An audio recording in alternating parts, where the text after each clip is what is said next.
Lauren is pregnant. Let's get divorced. Here's the divorce papers. I'm quitting caregiving. Justin made this shocking statement to me, who was taking care of his mom alone. However, I didn't even bat an eye at his words. In fact, I obediently handed him the prepared divorce papers. What? Keep caring for my mom.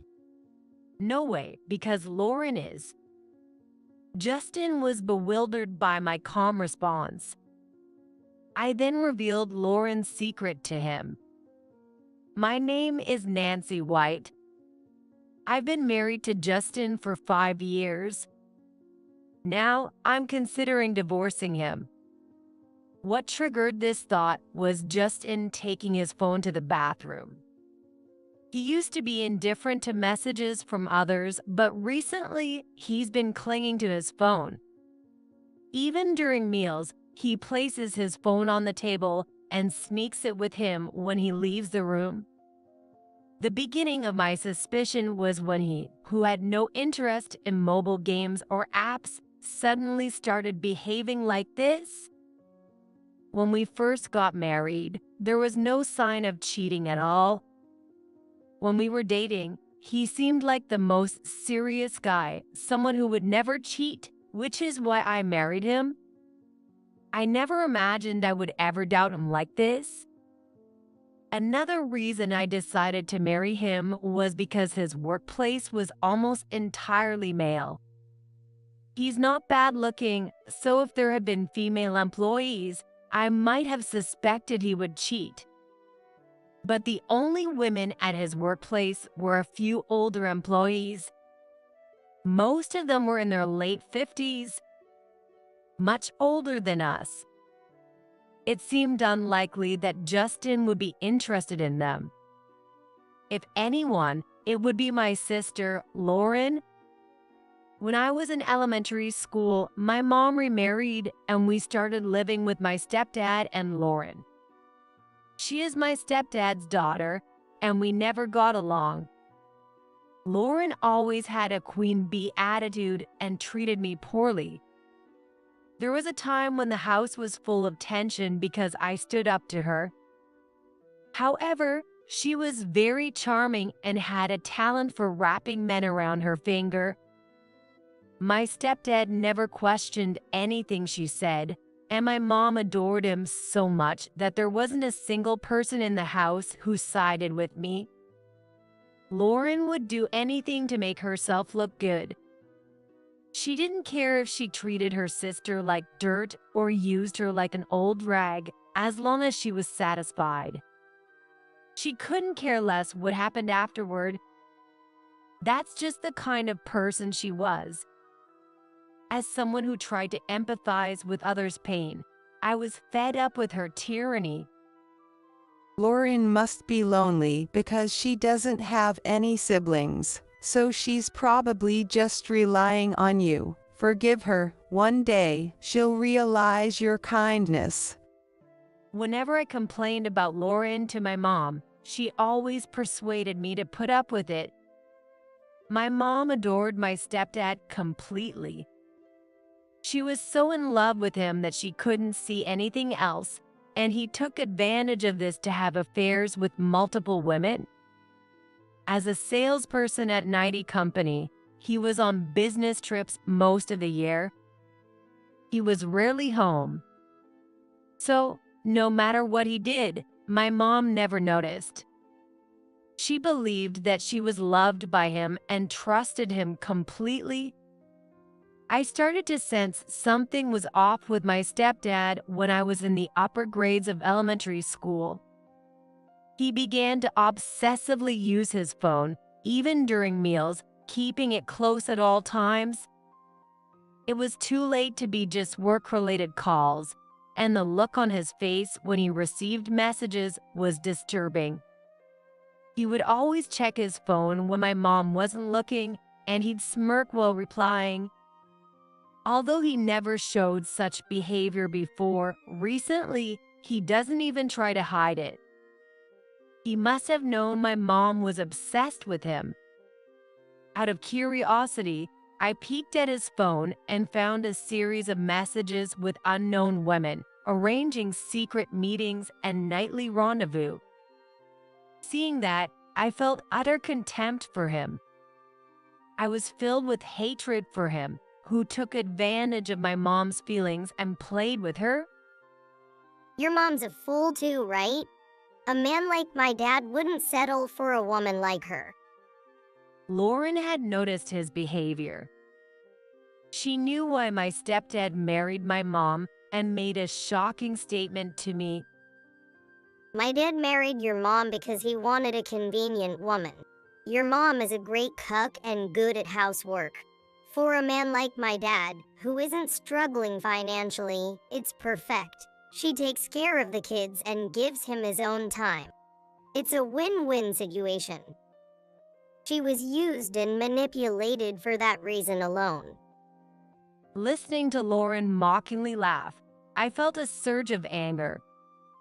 My mom respected my stepdad and worked hard at cooking to gain his approval. I supported my mom's efforts and wanted her to be happy. This dad and daughter duo trampled and toyed with my mom's feelings. I couldn't forgive them. I told my mom about it, but she was probably brainwashed by my stepdad. She didn't listen to me at all. In fact, my mom yelled at me, saying it was terrible to talk about my stepdad like that. After that, I gave up trying to convince her. There was no one in this house who cared about me. I felt like I had no place here. My life took a turn when I decided to go to high school. I heard that a close friend was going to a high school in New York. She planned to move there and look for a job afterward. The moment I heard that, I decided to move to New York too. I left home. I entered a high school student dormitory and started working part-time job after school. That's where I met Justin. Justin had great communication skills and was very popular at the part-time job. He was efficient at work and liked by both men and women, a real leader. He was admired by older women, perhaps because he was a little careless. We grew closer at the Christmas party at the workplace. We ended up sitting next to each other and discovered we liked the same music band.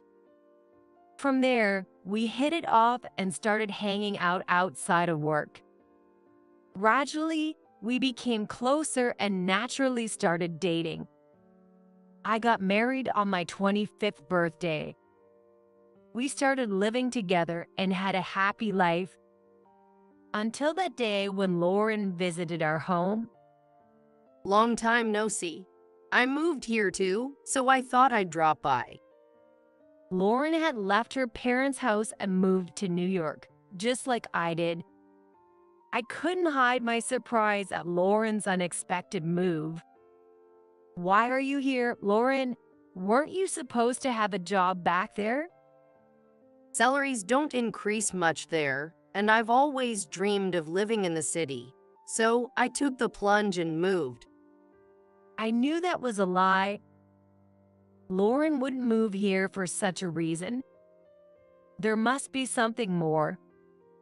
I suspected her, but time passed without me knowing her true intentions. Hi there. I came over again today. It's been 5 years since Lauren moved to New York. She started hanging out at our house all the time. The reason was Justin. Lauren began to show interest in Justin around this time. Justin works at a construction company and has weekends off, so Lauren visited our house every weekend. Since she works for a subcontractor of Justin's company, she knows his days off. Claiming she had no friends in New York, she frequently came over to our house. Hey, Lauren, you're here again today. Hi, Justin. Yeah, I just came by again. With a playful tone, Lauren quickly sidled up next to Justin. She took her usual spot beside him and looked at me with a triumphant smile. That smile made my anger boil, and Justin only made it worse. Come over anytime. It's lonely with just Nancy and me. I'm glad you visit us, Lauren. Justin, clearly pleased, stretched out his nose. His gaze lingered not on her eyes but on her chest, which made me feel disgusted. Lauren noticed Justin's gaze and, using her body, linked her arm with his, pressing her chest against him. How many times had I seen this scene? Even when I told them this wasn't a hostess bar, they wouldn't listen. Are you going through menopause or something? You always get so cranky when Lauren comes over. Stop it. You're just being unfair to her. Justin is so kind. I might start to like him. But don't worry. Nancy is just jealous because she sees how well you treat me. We're not in that kind of relationship. Nodding in agreement, they exchanged glances. I couldn't believe Lauren's words. Lauren always had a habit of taking what was mine. She would cause a fuss when I got a new toy, making her parents miserable. In middle school, she got jealous if her friends and I got close, driving them away from me. Lauren always felt inferior and tried to take whatever I had. She started coming to our house every weekend. It made me anxious. And it was around that time Justin began carrying his phone with him everywhere, even taking it to the bathroom, just like my stepdad did. I instinctively felt he was cheating. That thought crossed my mind. However, I couldn't find the time to investigate the truth. The reason was my mother-in-law, Julie's caregiving. Justin had asked me to take care of Julie in between my work shifts. Mom's waiting for a spot in a nursing home.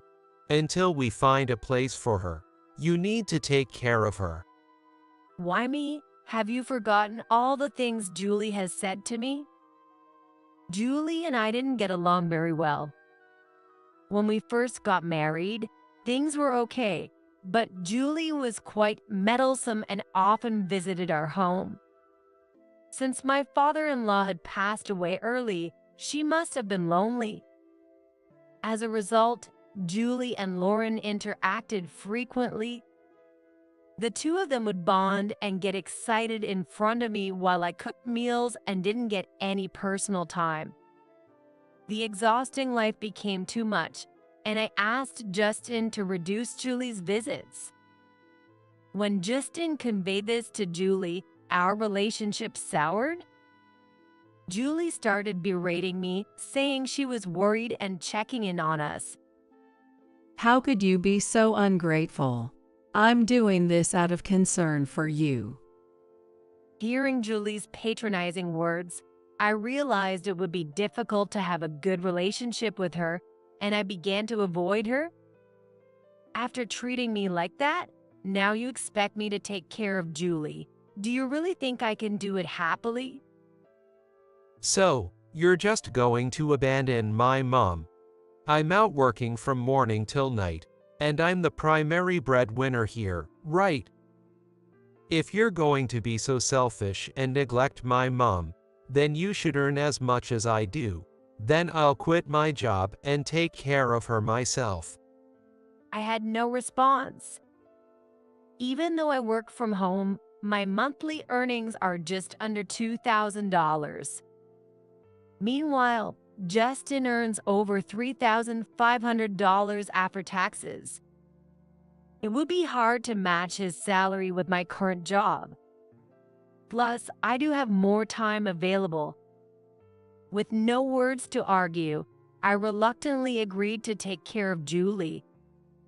And so, I found myself juggling work and caregiving. This life turned out to be a nightmare. Julie needed physical assistance and had mild dementia. She needed prompts for everything, and sudden changes upset her, leading to frequent tantrums. She remembered the past well, so she would yell at me whenever she saw me, demanding Lauren instead of me. If only a caring daughter-in-law like Lauren had come instead of someone as heartless as you. You repay kindness with cruelty and still show up with a straight face. Each time she said that, it left deep wounds in my heart. I can't count how many times I felt hatred toward Julie. But there were also moments when she showed gratitude. She would cry and apologize for her outbursts, and sometimes she calmly explained why she had visited us so often. Justin has always had a habit of trying to please everyone. He seemed happy with you, but you two didn't have kids. I was worried he might turn to another woman, so I kept an eye on him. I was glad when you and Justin got married. I wanted to protect your happiness. Julie's words, "You don't understand how I feel," echoed in my mind.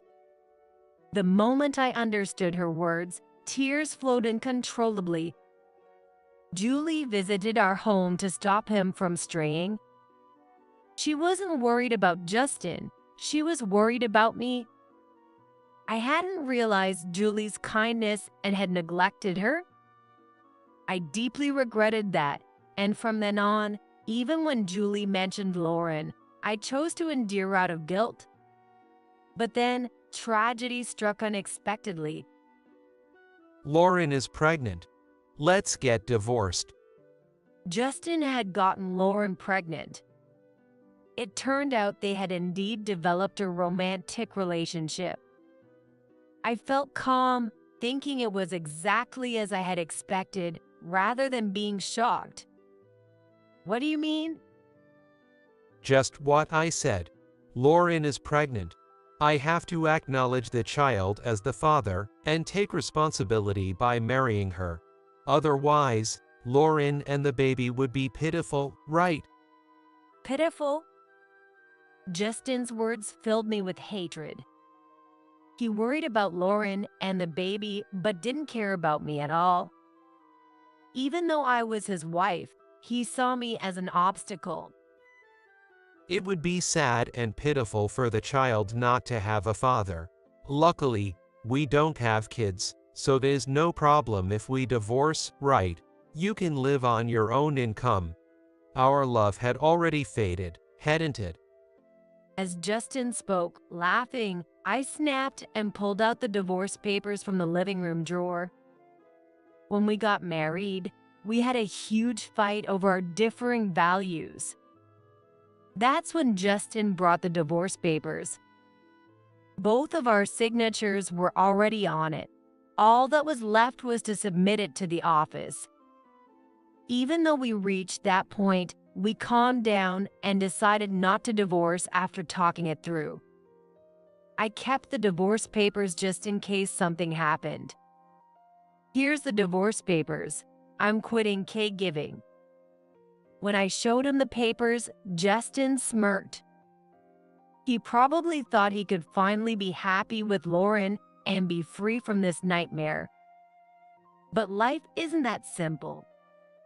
When I immediately said I was done with caregiving, he frowned in confusion. What? You still need to take care of my mom. Justin was startled by my sudden declaration to stop caregiving. He hurriedly interrupted, looking at me as if to say, "Wait a minute. Why, we're not even married anymore, so I have no obligation to take care of Julie." You owe her. Are you not going to repay that debt? Justin's irritation grew as he repeated words about debt without understanding what Julie really meant. You didn't even know why Julie did what she did, so stop pretending you do. What did you say? This wouldn't have happened if you had been responsible. Do you even realize how reckless and careless your actions have been, cheating and behaving so shamelessly? My blunt honesty must have irritated him. Justin began to raise his voice. It's your fault for not being able to have kids. You couldn't satisfy me as a woman. And a lowlife like you has no right to complain about my cheating. You didn't even try to improve yourself. No matter what I said, Justin would respond with nonsensical arguments. His behavior was so appalling that I couldn't help but sigh. You couldn't satisfy me as a woman, so the least you can do is continue caregiving. Lauren and I have jobs, and soon a baby. We can't take care of my mom. Isn't Lauren your sister? Don't you feel any obligation to help her out now that she's having a baby? No way, because Lauren is. Justin was determined to make me do the caregiving. But I revealed a shocking truth to him. She's not my real sister or anything, just a stranger. Why should I waste my precious time on someone like that? What? It was the first time he heard about my family situation. Justin looked confused by what I said. My mom and dad remarried. Both had kids from previous marriages. So Lauren and I are not related by blood. And they divorced last month after Lauren's dad's affair was discovered and my mom left the house. Just as my mom asked me to live with her, your request for a divorce came at the perfect time. I knew about you and Lauren cheating, and I was about to bring it up myself. It was shocking enough for him to learn Lauren wasn't my real sister, but he didn't expect that I knew about their affair. Justin's dumbfounded face was so ridiculous that I almost burst out laughing. By the way, Lauren's dad is a real piece of work. He can't stand it if the house isn't spotless every day, and he thinks anyone who doesn't respect the eldest family member is trash. He'd get furious if anyone started eating before he did. Living at home was suffocating. I hated it so much that I left home when I was in high school just to get away from that family. Hearing the unexpected details, Justin's face turned pale. Realizing he had fallen right into Lauren's trap, he suddenly became anxious about the future. His reaction was so amusing that I couldn't help but laugh. Well, congratulations on the divorce. You were planning to live with Lauren and her dad after divorcing me, right? I'm sure your future will be so happy now. How do you know that? He could understand me guessing about living with Lauren, but he was puzzled by how I knew about her dad. The answer was simple. I had thoroughly investigated the two of them. I used my savings to hire a private investigator and asked them to look into Justin and Lauren. They also looked into Lauren's dad. It turned out that Justin and Lauren were planning to live with her dad. Not knowing what kind of person Lauren's dad was, Justin agreed to live with him to stay in Lauren's good graces. But this was a huge mistake for him. Lauren pushed Justin into this because she wasn't confident about living alone with her dad. She knew it. She knew her dad was an incredibly difficult person. Why do you think? Figure it out yourself. Oh wait, you can't. If you had any brains, you wouldn't have agreed to such a ridiculous arrangement. You bastard. Justin, filled with anger at my taunting words, looked like he was about to raise his fist. I quickly pulled out my phone and pointed the camera at him. Go ahead, hit me if you want. I'll just take this evidence to the police. Then what will happen to your plans to marry Lauren? What will her dad say? And think about the Pua kid. If they find out their dad is a criminal, they might get bullied at school. Damn it. Justin had no guts. As soon as he heard police, He backed down, glaring at me with frustration. Let me tell you something else, Justin. My mom is divorcing my stepdad because of his affair. He has to pay a huge amount in alimony, and you're going to have to pay alimony too, which means you'll be living in poverty. And with a baby on the way, even if you make more than average, this is going to be tough. I told him this with a mocking smile, and his face turned pale. He held his head, realizing how foolish his thinking had been. By the way, Lauren will also be paying alimony. Holy shit. He was stunned when I added that. Of course, it's not going to end with just one of you. An unmarried person took a husband from a married woman. Even if we were once family, I wouldn't let this slide. It baffled me how he thought only he would have to pay and everything would be fine. I've suffered a lot because of Lauren, so I'll make sure to collect what I'm owed. From now on, you'll have to take care of Julie, Lauren's dad, and Lauren herself.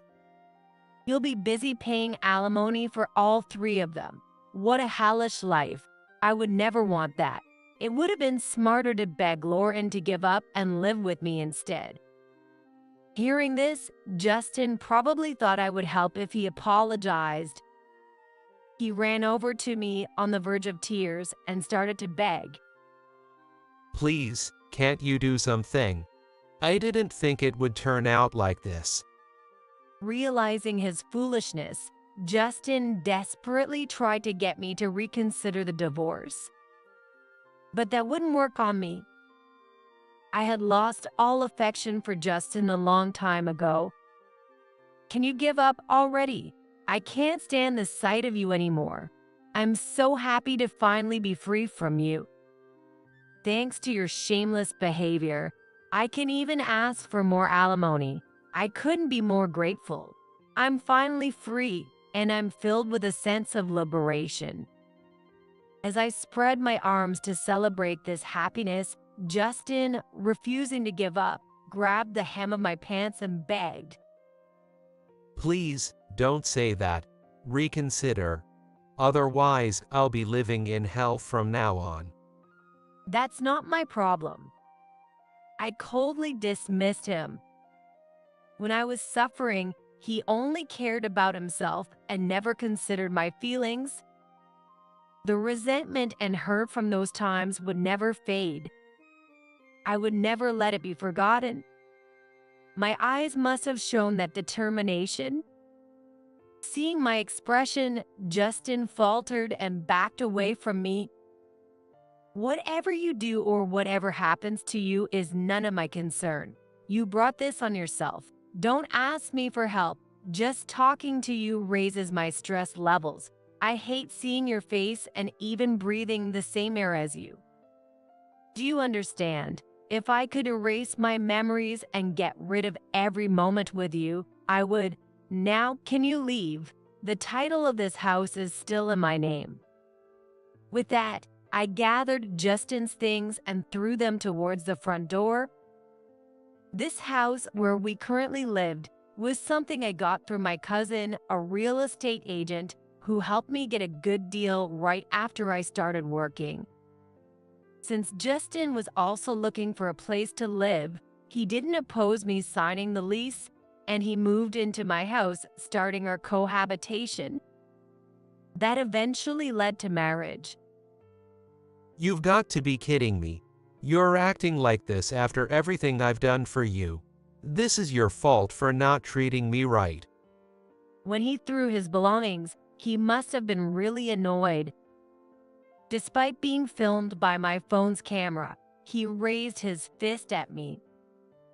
At that moment, the front door unlocked, and to my surprise, a detective and my mom came to my rescue. That's enough, Justin. Get away from Nancy. Jesus Christ. Wait, who are you? Immediately, the detective restrained Justin. Justin, being slimmer than average, was no match for the well-built detective who held him firmly, preventing any movement. My mom hugged me protectively, glaring at Justin with sharp eyes. I'm a private investigator hired by Nancy. I've been recording everything with hidden cameras, and this footage will serve as evidence. Hearing the word camera, Justin regained some composure, but his face turned pale with despair. Since I didn't fully trust my phone's camera, I had the detectives set up hidden cameras beforehand. Now, I had all the evidence of Justin's abusive behavior, with witnesses to back it up. Justin's life was completely ruined, and he realized it, falling silent. Your actions just now constitute assault. If you don't want to make things worse, take your stuff and leave quietly. You don't have a chance of winning this. Hearing the detective's words, Justin stopped resisting. Nancy, I'm really sorry. I was wrong. This was all my fault. Please, give me one more chance. Enough. Although he stopped resisting, his desire for forgiveness hadn't disappeared. Justin, with tears in his eyes, begged me for another chance. But I delivered the final blow. I don't want anything to do with you anymore. That's why I had you sign the divorce papers. You were the one who wanted the divorce, so don't start whining now. You chose to abandon me for your pleasures. It's too late for regrets.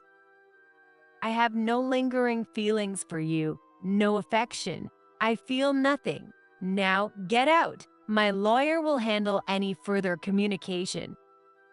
This was the first time I had spoken so clearly to Justin. Seeing my cold demeanor, he finally gave up, gathered his things, and left. And so, I was freed from years of bondage, truly liberated. I immediately contacted the lawyer the detective recommended and filed the divorce papers. With ample evidence and Justin's outrageous behavior during our talks, I was awarded nearly $80,000 in alimony. You've got to be kidding. Why should I have to pay such an amount? We were family. How can you demand money from your sister? When I told Lauren about the alimony, she predictably exploded with anger. Her dad, standing beside her, joined in attacking me. But I had my lawyer present, who logically cornered them both. You were sisters, not by blood, and while you flaunt that relationship, you took your sister's husband. That's a grave offense and not something excusable just because you're family. You destroyed a family. Lauren couldn't respond to the lawyer's argument. I took the opportunity to express my long-held resentment. I will never forgive you for what you've done to me, even more than Justin. I'll make sure you pay for everything just like you did to me. Be prepared. Don't think you'll get away with just paying money. Without getting emotional, I delivered the words with a cold gaze and tone, causing a shiver to run through Lauren. She trembled with fear. I asked my lawyer to pursue the matter to the fullest extent. Thanks to him, Lauren was charged $50,000 in alimony. As a result, Lauren and Justin were now burdened with nearly $200,000 in debt. My mom's claim against her ex-husband also exceeded $50,000, plunging them into a hell of debt. But that wasn't the end of it. Another shocking revelation came to light. The child Lauren was carrying wasn't Justin's. It turned out that Lauren had been seeing another man while she was with Justin. The child Lauren was carrying was actually fathered by another man, not Justin. That man happened to be a junior colleague at Justin's company. The junior colleague, knowing about Lauren's infidelity, refused to acknowledge the child. When he heard about Lauren's plan to remarry Justin, he exposed her misdeeds within the company. Both Justin and Lauren were fired from their jobs, shunned by acquaintances, and divorced just 1 month after remarrying. Lauren ended up having to pay alimony to Justin, leading to her financial ruin. They now work day-to-day jobs to pay off their debts. Since then, I've been living with my mom. The moment I left him, I vowed to protect you, Nancy. My mom actually helped me with hiring the detective. Her support gave me the courage to divorce Justin and face him head-on.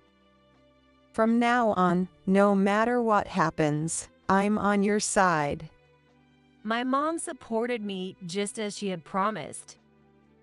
After the divorce, I used my computer skills to start an online business. Working from home, I created a community for people who couldn't attend school, providing an online environment similar to a free school. I developed curricula to support the education of kids who couldn't go to school and taught them the necessary computer skills they would need in the future. I went through a lot of pain without having anyone to talk to. I don't want young people to experience the same thing. I said in a magazine interview, these words caught the attention of many people, and now I receive numerous interview requests from TV stations. Thanks to this exposure, my business has flourished. I've received words of gratitude from many families who use our services. Encouraged by these words, I plan to continue creating safe spaces where I can help others. You two will never be happy. Her mocking words echoed in my mind. That won't happen. I will be happy with Michael and our baby. Determined, I fought to give birth to our baby. I'm sorry. I'm late. 5 hours after the birth, Michael rushed in, and just seeing him made me feel relieved. Look, this is our daughter. I showed our baby to Michael, expecting him to be overjoyed. However, his reaction was completely unexpected. What? No, this can't be. Michael? Contrary to my expectations, Michael began to tremble. Why did this happen? What's wrong? What happened? I was confused by his reaction. Then I noticed that his gaze wasn't directed at me or our daughter. Michael, what are you seeing? I asked, thinking his sixth sense was showing him something. Actually, Michael began to speak hesitantly, explaining the situation. His words left me in complete shock. I'm Emily, 26 years old, and I'm an engineer as well as a part-time homemaker. I was born and raised in my hometown as the youngest child, and I was spoiled by everyone around me. Of course, I was also properly scolded when I did something wrong, so I believe I grew up as a typical, normal woman. You were always smiling and never caused any trouble. My mom often said that about me. Apparently, I was always smiling since I was little, and I was able to keep myself happy. My brothers were always causing chaos, but I was easy to take care of. At first, I didn't think much of it when I heard these stories, but when I became an adult and met my future husband, Michael, I learned the truth. hey, you're the new hire, right? Do you have a moment to chat? You might not believe this, but I actually have a sixth sense. According to him, there are always people who seem like my ancestors watching over me with a smile. He thought I must be a wonderful person loved by my ancestors, which is why he reached out to me. To be honest, I didn't believe in spirits or anything like that. But from his serious expression, it didn't seem like he was lying. Maybe it was my ancestors who kept me happy when I was a kid. So I shared with him the story my mom had told me. Those are some great ancestors.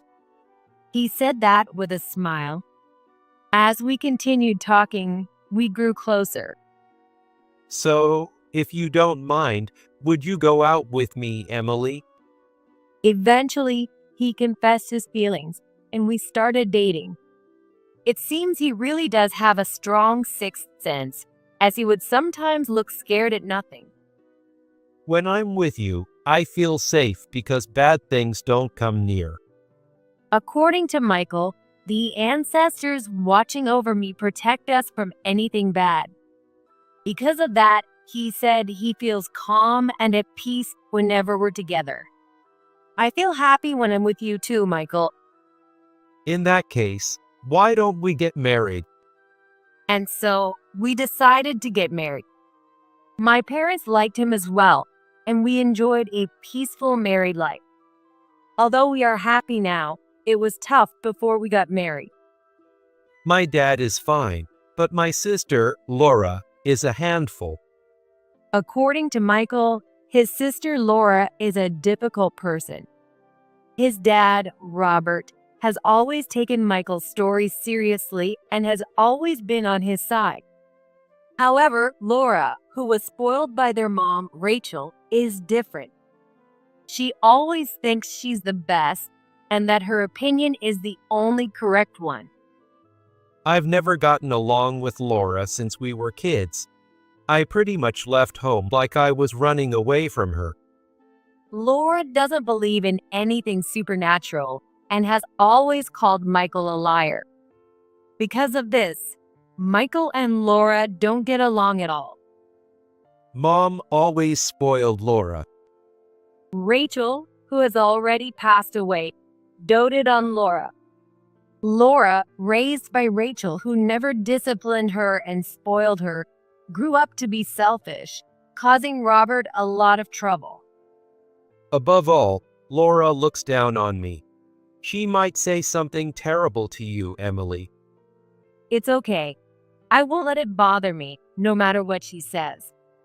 I said this to Michael, but I was a little worried. I'd never had someone like that around me before. Technically, there were people who talked badly about me, but I kept my distance from them. However, this time it was family, so I couldn't avoid it. Honestly, Laura and I are practically estranged, so you don't have to force yourself to get along with her. Sensing my anxiety, Michael said this gently. His kind words and smile reassured me, and I nodded. I'm with such a kind person, everything will be fine. Then, on the day we went to introduce ourselves, I nervously visited Michael's family home. You seem like a kind Emily. Please take care of Michael. Robert seemed like a gentle person and warmly welcomed me. I felt relieved by his kind demeanor, similar to Michael's. Wait, why is Michael here? Just then, a woman appeared before us. As soon as he saw her, the smile on Michael's face turned to disgust. Why are you here? You weren't supposed to be here today. It's none of your business. Watching their exchange, I quickly realized that this woman was Michael's sister, Laura. Weren't you going shopping? I realized I didn't have any money. Dad, can I have some allowance? Michael's sister must be an adult by now, and yet she's asking her dad for allowance. As I was internally taken aback by her behavior, she looked at me. Who is she? She is my fiancée. What? Michael, you're getting married? As she stared wide-eyed, I hurriedly introduced myself. Laura looked me up and down and then laughed. She looks so plain. Michael, you have such bad taste. I never expected such a reaction, and I was completely stunned. How rude. Emily, let's go. Michael grabbed my arm as I stood frozen. Oh, running away. And Lauren laughed and Robert scolded her. Then we left the house. I'm really sorry about Laura. When we got back to the apartment we shared, Michael apologized to me. Don't apologize so much. I was just a bit surprised. When I said that, he sighed in relief. But his expression looked a bit weary. Michael, what's wrong? Actually, Mom was behind Laura. She kept saying, "My cute little Laura" and "my useless son Michael." So that's why his mood suddenly changed. That must have been tough. You should get some rest today. Thank you, Emily. With that, Michael went into the bedroom. He really is exhausted. I watched his tired figure disappear into the room. Still, to show favoritism between siblings. When I heard Michael's story, I honestly couldn't believe it. My parents loved me, the youngest, and my siblings equally, so I never felt any favoritism. I couldn't believe there were people who would change their attitude just because someone was a sister or a brother. But well, I'll just have to give Michael all the love he didn't get from Rachel. I muttered to myself and decided to love Michael more than ever.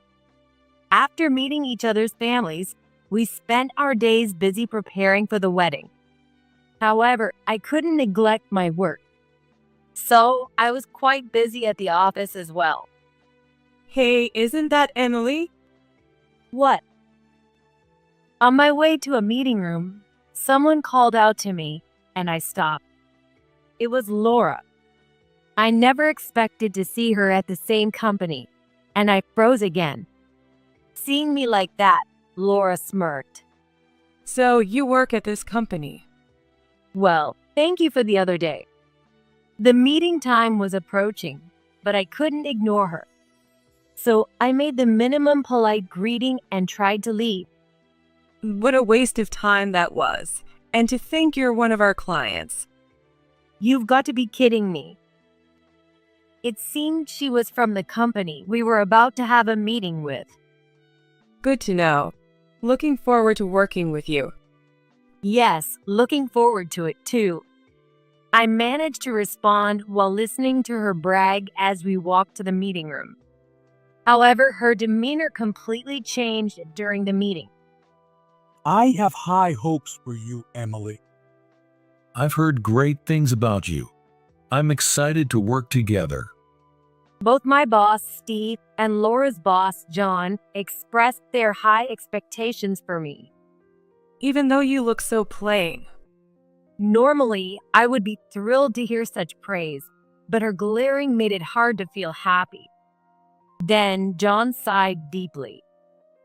You should try to follow her example. Right after that, I felt a chilling gaze. Laura's eyes were filled with obvious dislike and hostility towards me. For the first time, I was at a loss for words under such a gaze. Is something wrong? No, nothing at all. I glanced at Laura again. She was no longer looking at me. However, I couldn't shake the chills. Really? Laura went at your company? I immediately consulted it with Michael. He didn't know that Laura was with the client either. His surprised expression showed his concern for me. Are you okay? How are you feeling? I had chills earlier, but I'm okay now. According to Michael, it seems that Rachel, who was attached to Laura, saw me as an enemy but was stopped by my ancestors. Emily, let's talk to Steve about this. Honestly, we don't know what Laura might do. Nodding at his suggestion, we spoke to Steve about Laura. We didn't mention what Michael had seen, but explained that she was his estranged sister and would be part of the family soon. I see. But Emily, you're crucial for this project. I'll discuss it with them. The project revolves around an app I developed. Therefore, I have to be involved no matter what. On the other hand, it seemed Laura had insisted on tagging along with John. Don't worry, I'll make sure it succeeds. Laura was enthusiastic, but her behavior was embarrassing. Steve had already considered excluding her from the project. In the end, Laura was removed from the project, deepening our rift. I'll never forgive you. Angry over the situation, she tried to cause trouble for us. Enough is enough. Not only did Robert scold her, but he also finally kicked her out of the house. As a result, Laura had to urgently find a new place to live, leaving her with no time to bother us. However, Laura wasn't the type to back down. I will never bless your marriage, and you two will never be happy. She said this with a laugh just before being kicked out of the house. Her words gave me a bad feeling. Don't worry about Laura. I'll make you happy. And so we got married. Contrary to Laura's words, we enjoyed a happy life after our wedding. Then something wonderful happened. Congratulations! I found out I was pregnant. When I told Michael, my parents, and Robert, everyone was overjoyed. I was thrilled too, but pregnancy was quite challenging. I had severe morning sickness.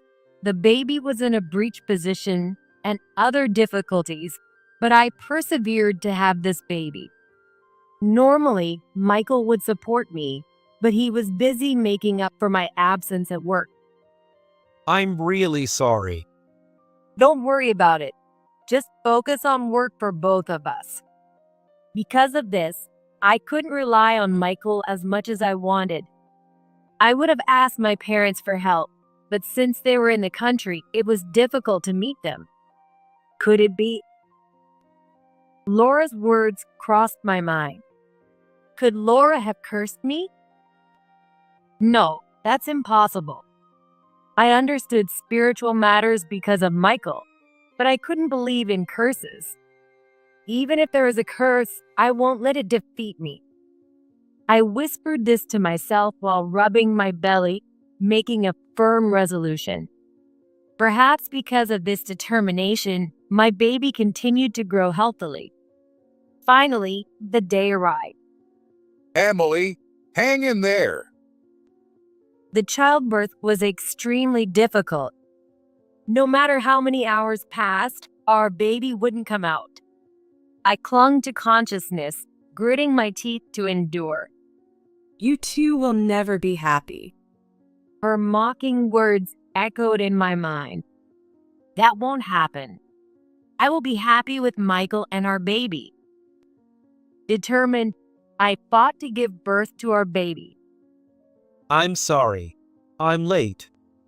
5 hours after the birth, Michael rushed in, and just seeing him made me feel relieved. Look, this is our daughter. I showed our baby to Michael, expecting him to be overjoyed. However, his reaction was completely unexpected. What? No, this can't be. Michael? Contrary to my expectations, Michael began to tremble. Why did this happen? What's wrong? What happened? I was confused by his reaction. Then I noticed that his gaze wasn't directed at me or our daughter. Michael, what are you seeing? I asked, thinking his sixth sense was showing him something. Actually, Michael began to speak hesitantly, explaining the situation. His words left me in complete shock. Actually, my mom was just here. She was trying to possess our newborn daughter, and she said, I don't want the child of someone who torments Laura. Michael tried to stop her, but he doesn't have the ability to perform exorcisms. so all he could do was tremble in fear. Then my dad appeared. His words took me by surprise. He was undoubtedly talking about Robert. But Robert is still alive. I was confused because my dad shouldn't have appeared. Robert and Rachel then disappeared together. That's when Michael muttered, "Why did this happen?" We don't know the whole truth, but let's just be happy about our daughter's birth. Michael then looked at our daughter. His expression was full of love and tenderness. Seeing him genuinely happy about her birth made me smile too.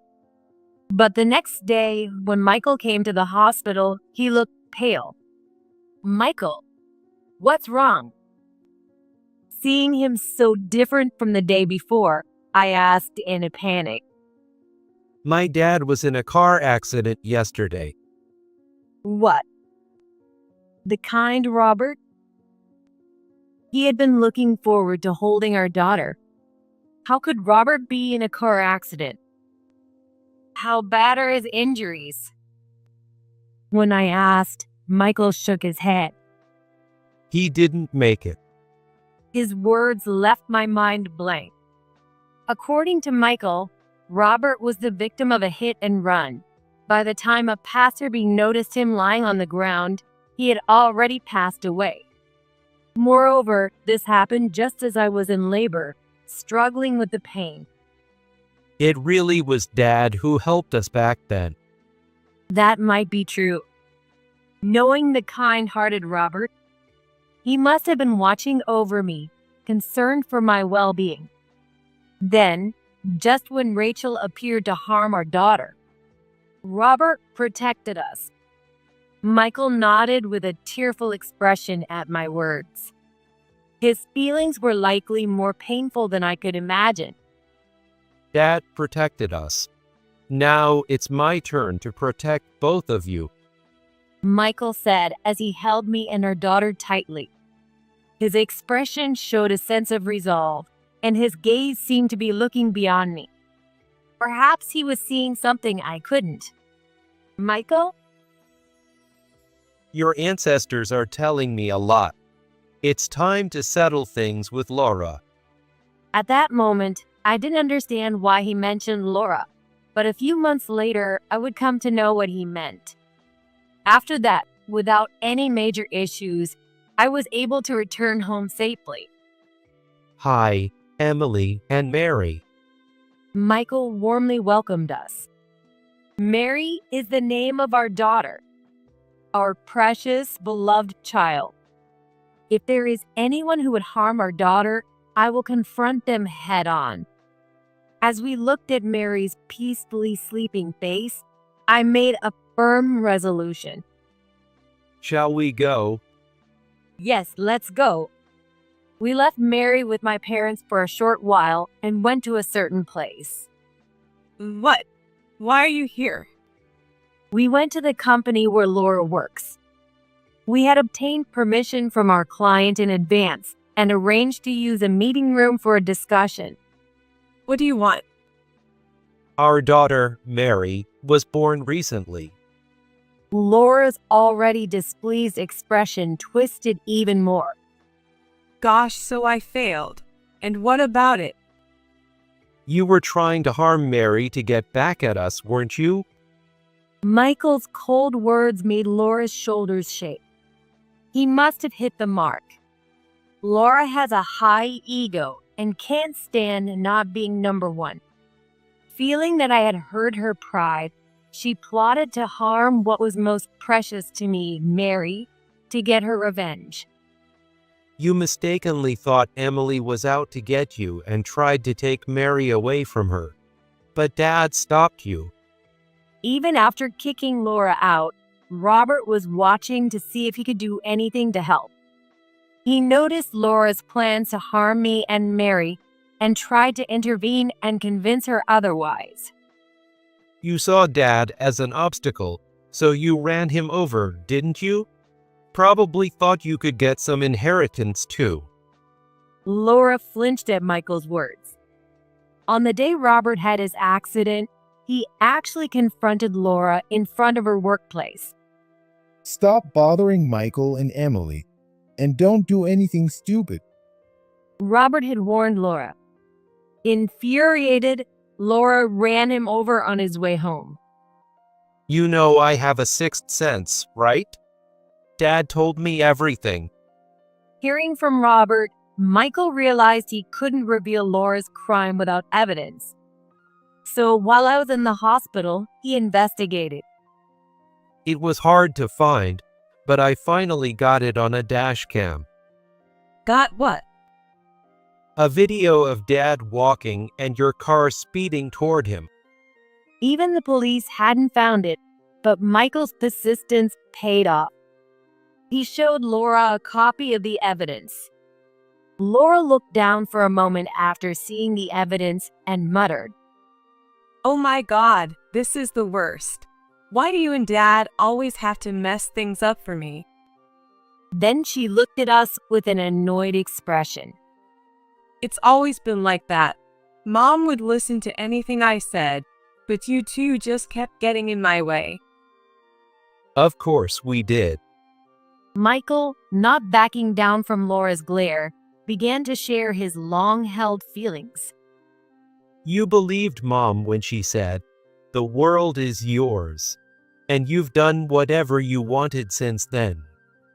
As a child, she would take toys from others, and in school, she'd cause trouble by going after other people's boyfriends. And it was always Robert who cleaned up her messes. Because of you, I was always known as the spoiled brat's brother. And despite keeping my sixth sense a secret within the family, you spread rumors that I was a liar, causing me endless trouble. You've always been the problem. But unlike you, I only had Mom on my side. You brought it on yourself. No one wants to be around a selfish person, especially one who causes them trouble. Even so, Dad tried to take responsibility for you until the end. But now, he's gone.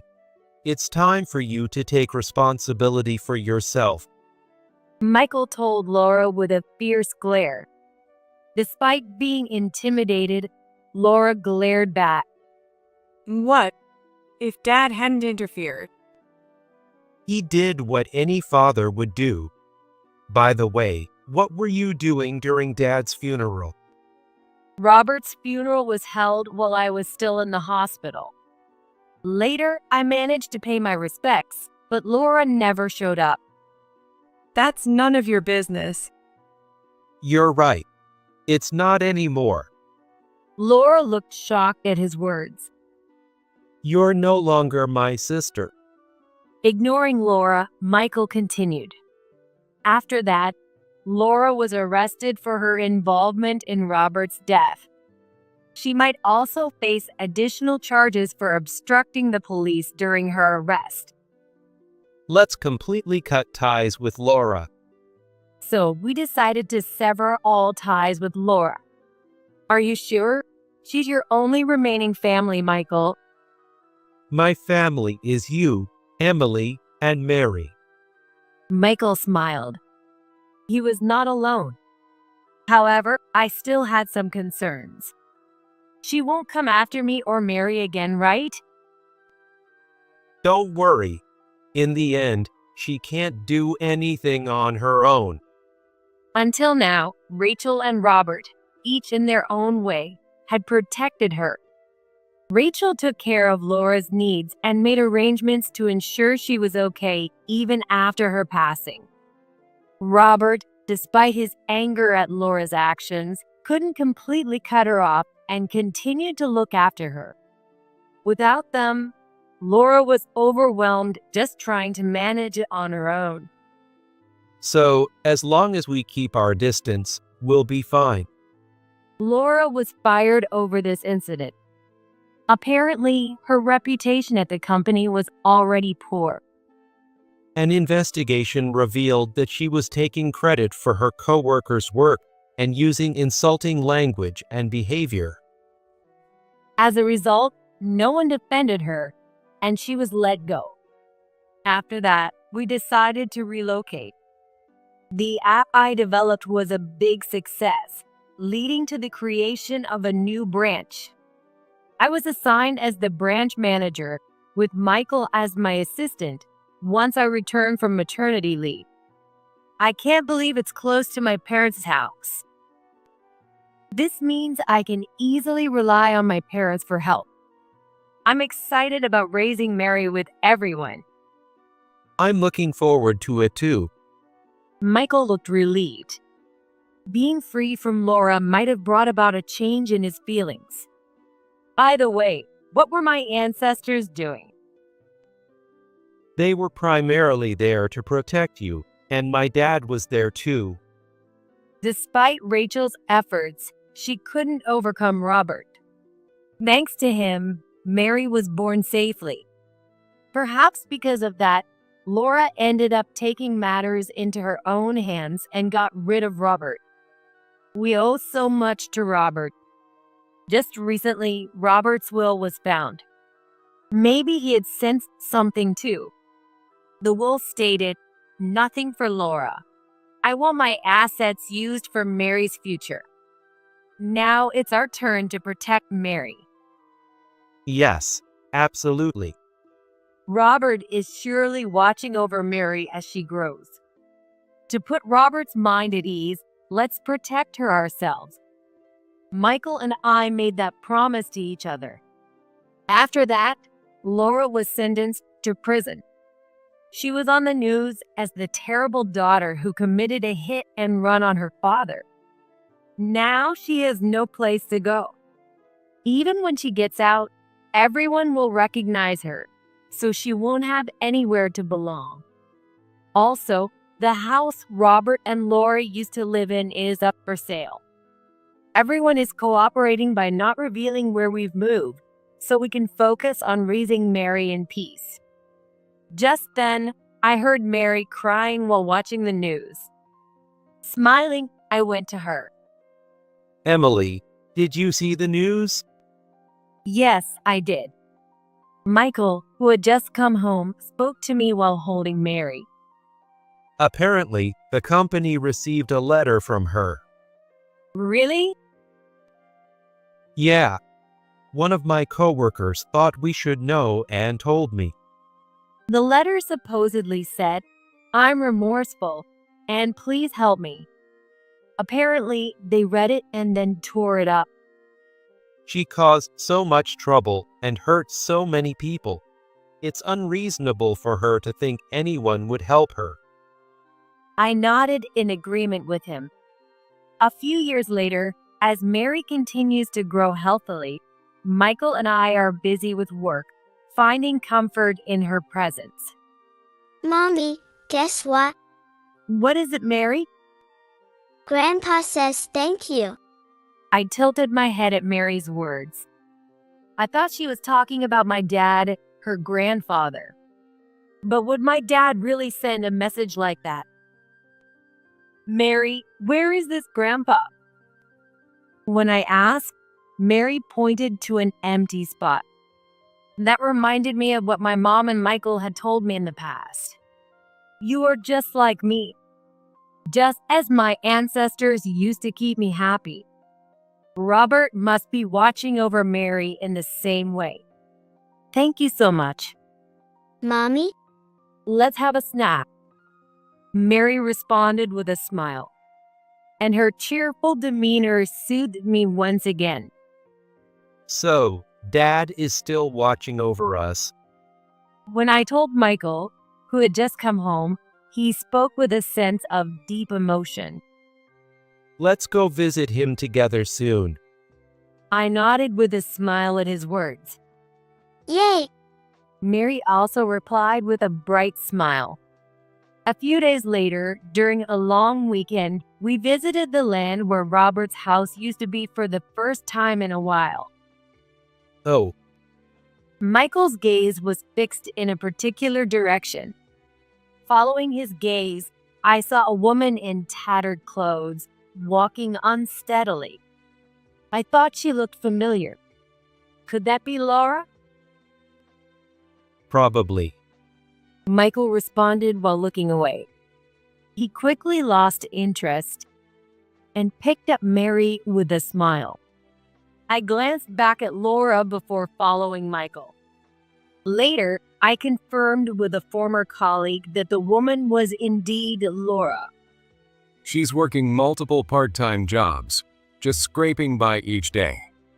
She must be struggling a lot.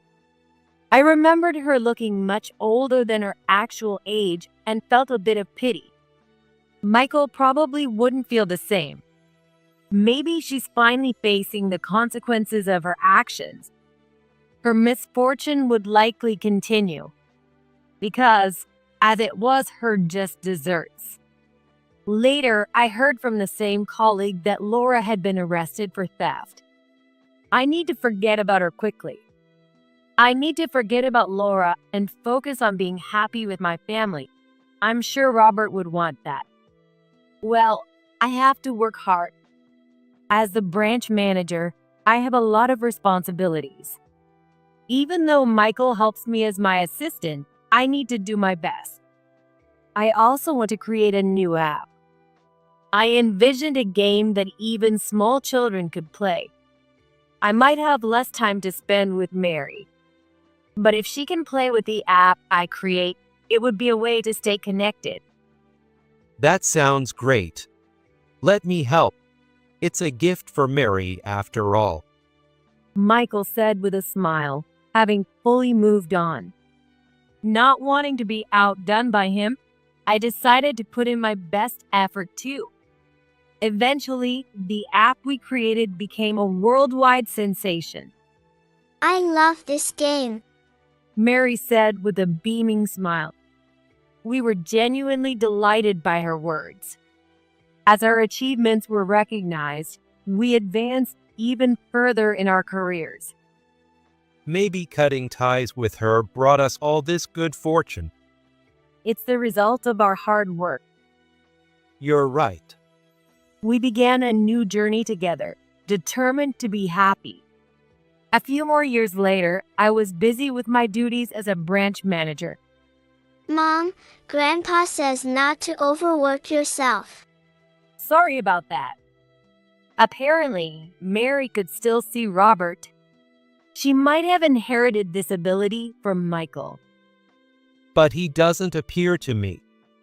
Michael had only seen Robert on the day Mary was born. Maybe Robert is just shy. After Rachel passed away, her ghostly appearance had frightened Michael quite a bit. Maybe that's why he doesn't show up in front of me. I'd love to see Robert too. As I whispered this, a breeze passed between us. It felt as if he was telling us that he was by our side, even if we couldn't see him. Daddy. Mommy. Hurry up. Okay. We smiled and headed towards Mary, who was calling us with a bright smile. Mary is quite a handful. Now I'm sticking with my mom and dad because I'm going to be a big sister soon. We exchanged glances at her words. A few days later, a visit to the hospital confirmed that I was pregnant with our second child. We promised to embrace this new life and be happy together. Don't skip out on the family gathering. Who cares about stuff like a parent's funeral? Get over here right now. I couldn't believe my ears when I received that call in the midst of my mother's funeral. A family gathering? Don't skip out. Who in the world would abandon their own parents' funeral to attend their husband's family gathering? Actually, it's odd that Tom isn't even here in the first place. I was deeply struck by how shallow Tom was, and it made my blood boil. Understood. I composed myself and responded calmly. Fortunately, the funeral was almost over. Mom, just wait a bit for me. Normally, I wouldn't want to leave my mother's side for a second, but I couldn't stand the thought of Tom having his way any longer. After my mother's funeral ended and relatives began taking a lunch break, I approached my father. "Dad, I'm going to see Tom for a bit. I'll be right back, so don't worry." At my word, my father seemed to understand something and nodded, "Sure." I clenched my fists tight and dashed out of the funeral hall, still dressed in mourning attire. My name is Christina Johnson. I'm 30 years old and work at a call center. I've been dating someone for 6 months now. His name is Tom Williams. He's 5 years senior to me and works as a government employee at the city hall. Tom has a gentle face with droopy eyes, which suits his job as a government employee. Tom commutes from his parents' house to the city hall where he works. His parents' house is located in a rural area far from the urban center, and he drives to work from there. In essence, we first crossed paths when I was out doing my hobby of photography in his hometown. In a remote area I seldom visit, I found myself lost on a dark country road after sunset, feeling utterly bewildered. Are you okay? It was Tom who asked through the window of the approaching car rolled down. I was surprised, but honestly explained that I was lost due to my unfamiliarity with the area. Tom looked so kind that I instantly knew he was a good person. It's quite far from the nearest station from here. Shall I give you a ride? But I was hesitant to get into a car with a man I had just met, but Tom said, "I know," and pulled out his government employee ID from his wallet to show me. "I'm this kind of person. But if you're scared to get in the car, it's perfectly fine to refuse," he said, considerately giving me the option to decide what I wanted to do next. A moment of hesitation, considering it would take more than 30 minutes on foot to the station. And it was already dark. I didn't have the energy to walk to the station by myself. "Well then, I appreciate your kind offer." So I got into Tom's car.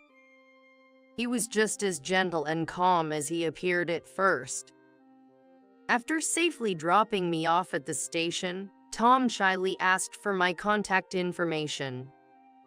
I wouldn't normally give out my contact information so easily to men, but seeing Tom's character, I felt it was all right to exchange it with him. We've gone on a few dates and gotten to know each other, and 3 months after we first met, Tom confessed his feelings to me, and that's when our relationship started. Even after we started dating, I feel like our relationship has been going smoothly. Perhaps because he's a government employee with a stable job, he always seemed to have a sense of calm. Being 5 years senior, his confident demeanor reassured me. Even though I was inexperienced in love, I came to think that if I could have a peaceful relationship with him, it would be all I could wish for. It's been nearly 6 months since Tom and I started dating, and just the other day, Tom proposed to me. If I were to marry anyone, it would be you. If you're okay with it, would you come to live with me near my parents' house? Tom asked me in the sweetest tone as usual. It seems that since his father is a farmer, he needs to help out with farming on his days off from work. So, he expressed that even after marriage, he'd like to live close to his parents' home. I hesitated a bit, because my mother was sick, and the doctor has given her a prognosis that she might not have much time left. The hospital where my mother was admitted was in the city where I currently live, so if I were to move to his hometown, I wouldn't be able to visit my mother as easily and quickly as before. But I really wanted to let my mom know about my marriage soon, to give her some peace of mind. She was always worried about my future, now that I was 30, so I've come to realize that marrying Tom would be the best way to reassure her. After some thought, since I had no objections to marrying Tom, I replied, yes, I'd love to. At that moment, I was so happy to be marrying Tom that I didn't mind the idea of living near his parents, thinking I could still visit my mom over time. Looking back, I realized that decision was a mistake, but caught up in the moment of the proposal, I was completely blinded by love. As soon as we decided to get married, I took the opportunity to introduce Tom to my parents at the hospital when my mom was feeling well. Tom brought his parents along, and we all met at the hospital. It's such a relief to see Tom finally getting married. We've been looking forward to meeting you. He's not much for doing things on his own, so it's good he found a responsible lady. Come on, Mom. That's embarrassing. It seemed like Tom's mother, Mary, was somewhat anxious about him not being married yet, but she was happy that he was getting married to me, chatting away with a smile the entire time. Mary was quite the talker, while my parents just nodded along with it. I see. Unlike Mary, Tom's father, Kevin, tended to be more reserved, and the initial introductions mostly proceeded according to Mary's discretion. Occasionally, Tom made witty remarks to Mary, and I felt they had a good relationship as a parent and child. So, Christina, we need you to step up and handle various things, so please make sure you're on board. Mary said in a sticky tone at the end, leaving me feeling a bit uneasy. Step up and handle various things. I was unsure what to strive for, but without delving deeper, the meet and greet was over. Thus, after marrying Tom, I moved to live near his parents' house as originally planned. We settled in a small apartment just a 10-minute walk away from my in-laws' place. I was relieved that it wasn't a living arrangement with his parents, preferring just the two of us to live together. On the first day of moving into the apartment, the doorbell rang. Suspecting it might be some sort of solicitation, I opened the door, only to find my Mary, standing there.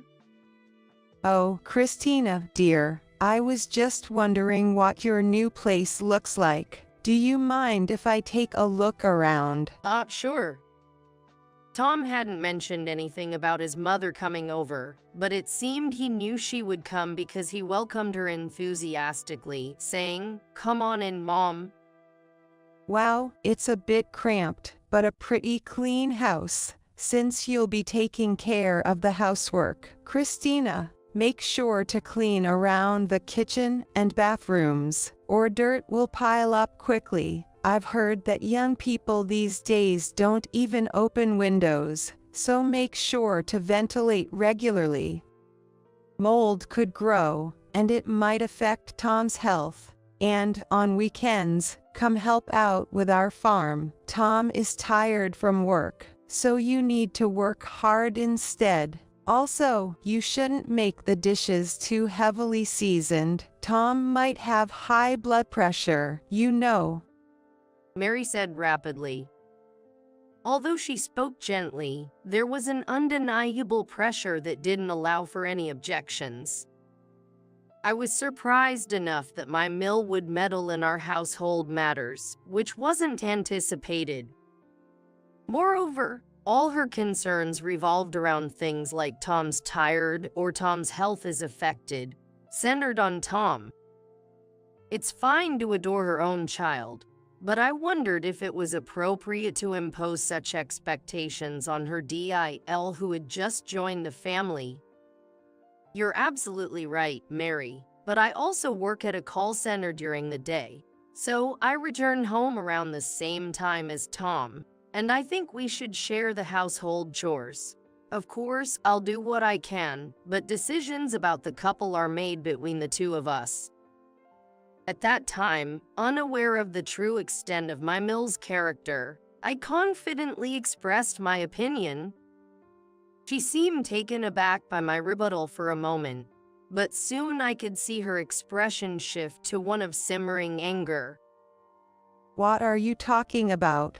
Is working at a call center busier than a government employee's job? I don't think so. Don't pretend you're doing as much as Tom. And housework has always been the woman's responsibility. That's what marriage is. I was surprised. I felt deeply uncomfortable that my mill was imposing her old-fashioned values on me and siding with Tom. Looking to Tom for support, he awkwardly started. Let's not go too far, Mom. Christina didn't mean any harm, right? Right, but I reluctantly agreed with that, and my mill said, that's enough. Before turning on her heel and leaving the house, I had hoped that Tom would stand up to his mother more firmly on my behalf, so I was somewhat disappointed that he only half-heartedly defended me. After his mother left, I turned to Tom with a question. Is Mary always like that, imposing her old-fashioned values on us? I was quite surprised, I said with a sigh. To this, Tom looked at me puzzled and said, huh, with a bewildered expression. And old-fashioned values. I agree with her, actually. I do expect you to handle the household chores. I'll help with the form, but since my job as a government employee already involves a lot of physical work, I'd like to rest on weekends. You agreed to it when we got married, right? And please don't speak badly of my mom. It hurts me. I was speechless at Tom's stance. What exactly is going on? I knew we'd be living near his parents, but I never agreed to take on all the household chores. The talk was about helping out on the farm now and then. But once things got going, this was the reality. Tom's mother must really adore him. And Tom, in turn, loves his mother dearly. At 35, Tom was what you'd call a mama's boy. From then on, I was dismayed by their numerous words and actions. My mill would come over without any particular reason and say things like, Tom told me he's tired today, so please make his favorite beef stew. And Tom wants to go on a trip next weekend, so we're going together. Christina, please take care of the house and the farm work. Make sure you don't slack off, pushing her own agenda. Why does Tom hardly ever communicate with me, yet he constantly tells his mother when he's tired or wants to go on a trip? It's as if his mother is more of a wife to him, and I'm just a maid. My dissatisfaction kept building up, leading me to deeply regret marrying Tom. On the weekend when my mill and Tom were away on a trip, I headed to my in-laws' place after visiting my mom. My intention was to help my fill with the farming. Although it felt odd to be helping out at my in-laws' house by myself while my mill and Tom were out having fun, I thought I might get scolded by my mill if I slacked off. Moreover, it's true that I wanted to help because my Phil is a good person. Seriously, what are they thinking? Going on a trip together and leaving Christina to handle everything alone. I'm truly sorry about that. It seems my Phil expressed his dismay at Tom and Mary's selfishness. He sincerely apologized to me. No, it's okay, Kevin. I actually enjoy helping you out. Do you? Anyway, how's your mom doing? Her condition doesn't seem to be improving much. She might be, soon. I didn't want to delve into that further, so I lowered my gaze. Christina. My Phil looked at me intently, seemingly hesitant to share something. His hesitation suggested he was wrestling with whether it was the right time to speak. Is something wrong? He's not usually one for many words, so he might be struggling to figure out how to broach the subject. I encouraged him to share, hoping to make it easier for him to communicate. There's something I need to tell you. He finally began, his voice heavy with significance. So that's the situation. After hearing my FIL's story, I was left speechless. That can't be true, can it? Yes, it's true. Even though you've just gotten married, I don't know how to apologize enough. My Phil said, visibly shrinking into himself with a look of profound regret. Knowing he wasn't to blame, I urged him to lift his head. Please look up. Even as I struggled to fully comprehend the gravity of the facts he had just shared with me. What should I do now? If what my Phil said was true, I needed to seriously consider my next steps. I looked at him, lost in thought. I want you to do what you feel is right. I'll support you fully. I understood. Thank you. Despite saying that, all through the night after returning home, I couldn't shake off the story I heard from my Phil. What should I do next? And how should I face Dom and my Mill when they returned from their trip? These questions preoccupied me. A month later, my mother passed away. Although the doctors had warned us that she didn't have much time left, her death was a devastating blow, particularly for my father, marking the most shocking event of his life. Tomorrow is Mom's funeral. When I conveyed it to Tom with feeling dejected, he simply responded with, "Got it." Lately, Tom had been coming home later than usual, possibly due to being busier at work. That day, my Mill came over again. Expecting perhaps some words of condolence, I was instead met with her critical gaze and harsh words. "What's with that swollen face? It's embarrassing to look like that even if your mom has passed away." My face was swollen from crying over my mother's death. Yet, without offering a single word of sympathy, she chose to mock me. And her demeanor unsettlingly pleased. Anger rose within me at her insensitivity, but I found myself too drained to express it. The day after, on Saturday, my mother's funeral was scheduled to take place near my family home. I left home before Tom and met with my father to discuss the funeral arrangements.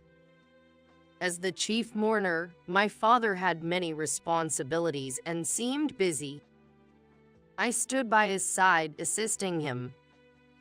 Our relatives began to gather around, offering their greetings to me and my father.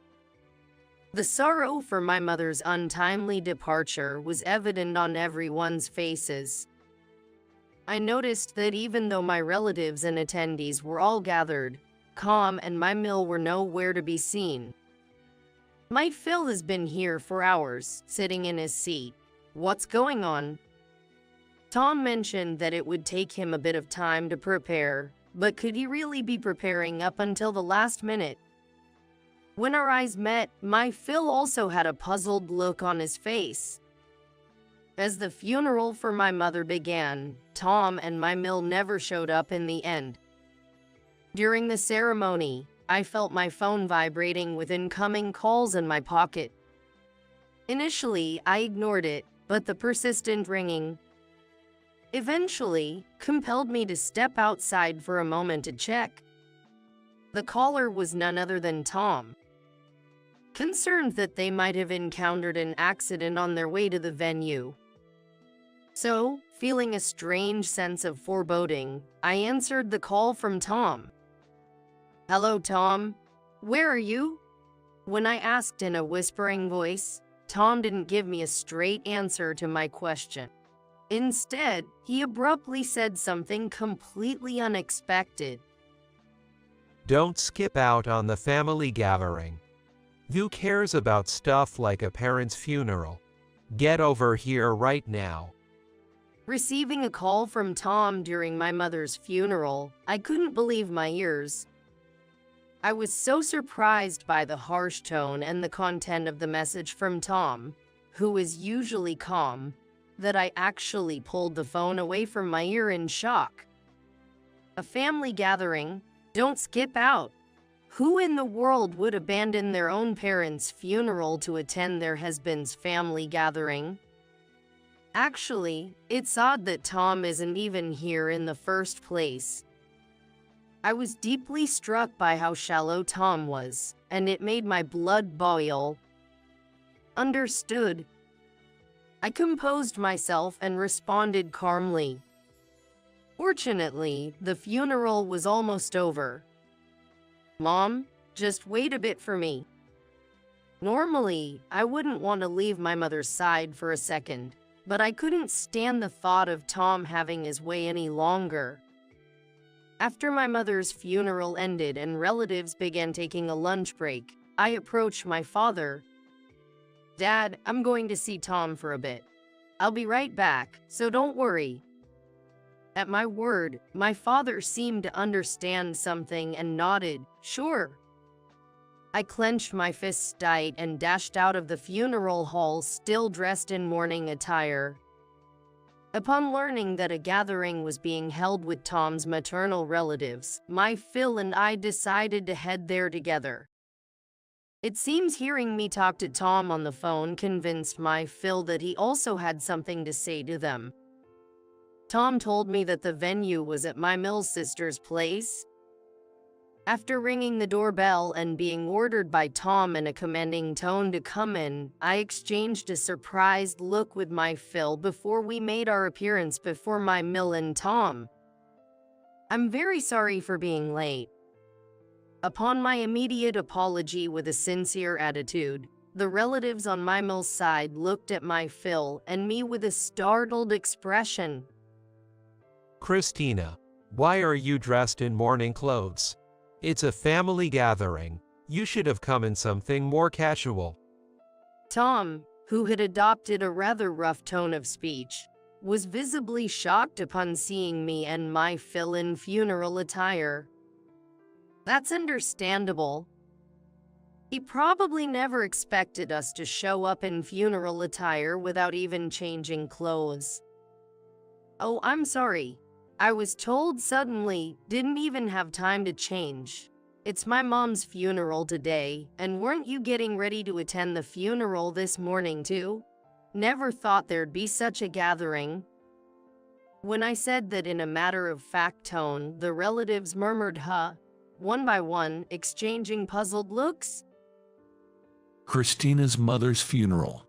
Why aren't Tom and Mary attending? It seemed the relatives on my mill's side were unaware that my mother had passed away, and we were right in the middle of the funeral. My mill and Tom exchanged awkward glances. These two didn't attend my mother's funeral, didn't say anything to the relatives, and just mingled around at the family gathering as if nothing was wrong. Even when I think about it calmly, it really makes my blood boil. Oh, hey there, Christina, your mom passed away. Why didn't you tell me? Had I known, I would have definitely attended the funeral. My mill put on a troubled face, acting as if she was the only one who didn't know. But such lies are futile. I took out my smartphone from my pocket and showed everyone the message in our family group chat. Oh, there's no way you didn't know. Look, I sent a message right here saying Mom passed away. Hey, all three of you have read receipts on. Mary, you did see this message, right? As if to say, proof rather than argument, I held my smartphone screen up in front of my mill's face. I could see the relatives staring at my mill and Tom with a heavy gaze. Cornered with no escape, my mill started to tremble. It seemed I had struck a nerve. Shut up. Are you trying to pull some sneaky stunt and then come at me with complaints? Do you find it amusing to bully your mill? And you, after all, I'm the one who gave you my precious Tom in marriage, yet you're being cheeky. My mill finally showed her true colors, shouting as if I were the one at fault. However, the relatives who heard her outburst were simply appalled. It was clear who the villain was between me and my mill. I'll return those words right back to you. It seems like you and Tom, who didn't attend my mother's funeral and are just killing time hanging around here, have no heart. Anyone looking on could probably see the flames of anger in my eyes. Since I usually don't show my emotions, Tom was taken aback and his eyes went wide. That's not a nice thing to say. It's just, I guess you could say I just got a little carried away. I don't usually do stuff like this. They said it was a gathering of my mom's relatives, so I thought there might be something important going on. Now, Tom started his own strained excuses. Even if there was something important, is there anything more important than attending your wife's mother's funeral? Even if there was, wouldn't it be common courtesy to at least let me know beforehand? My frustration was reaching its breaking point as neither my mill nor Tom showed any signs of apologizing. The battery on my phone was dead. I did try to get in touch. Tom's excuses piled up, but his arguments were so juvenile that I began to feel a headache coming on. As I was contemplating whether continuing to blame my mill and Tom would only lead to a stalemate. Just then, my Phil stepped forward and opened his mouth. I've been listening to the conversation for a while now. You guys, what you're saying is all over the place. You're being disrespectful to Christina's mother. Apologize. My Phil spoke in a grave tone to the two of them. Yet, even after hearing his words, my mill and Tom remained unmoved. My Phil, just as if this were the final warning, let out a heavy sigh and opened the voice recorder on his smartphone. If you won't apologize, I'm about to play the recording now. My mill and Tom exchanged puzzled looks. Knowing the content of the recording my Phil was about to play, I swallowed hard. Christina's mom, it's almost time, right? Yeah. According to Christina, she's pretty weak. I do visit her sometimes, but she's really thin and always hooked up to tubes. Oh dear, then it's about time, isn't it? I'm looking forward to getting a hefty sum from the inheritance and insurance payout. Make sure you take care of me. Of course, I do anything for you, Mom.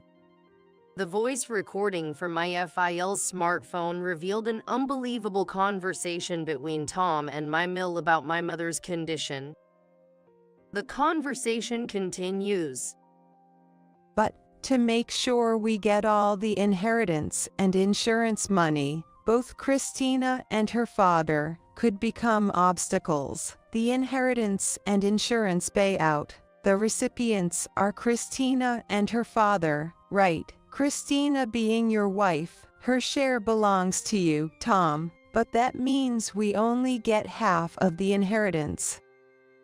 Well, that's true, Mom. What are you planning? You know, it's already decided, isn't it? Once those two are out of the picture, right? Mom, you're scary. Although they laughed it off as a joke, it didn't sound like a joke to me at all. The relatives also widened their eyes, staring at my mill and Tom. A month ago, when I visited my in-laws, my Phil told me about this. He said he overheard my mill and Tom having a sketchy conversation in the living room when he went to use the bathroom at midnight. He hastily recorded their conversation with a voice recorder, keeping it as evidence just in case something happened. I couldn't stop trembling when I found out the truth, that Tom had betrayed me and was conspiring with my mill to go after my mother's money. I had thought Tom was so kind and the perfect partner for marriage, and yet he could plot something like this. Since that day, I was filled with doubts about Tom. Hearing the recording, my Mill and Tom began to tremble uncontrollably. They must have realized there was no escape. What is this? This is nonsense. Stop playing tricks. My Mill screamed, but no one was willing to believe her anymore.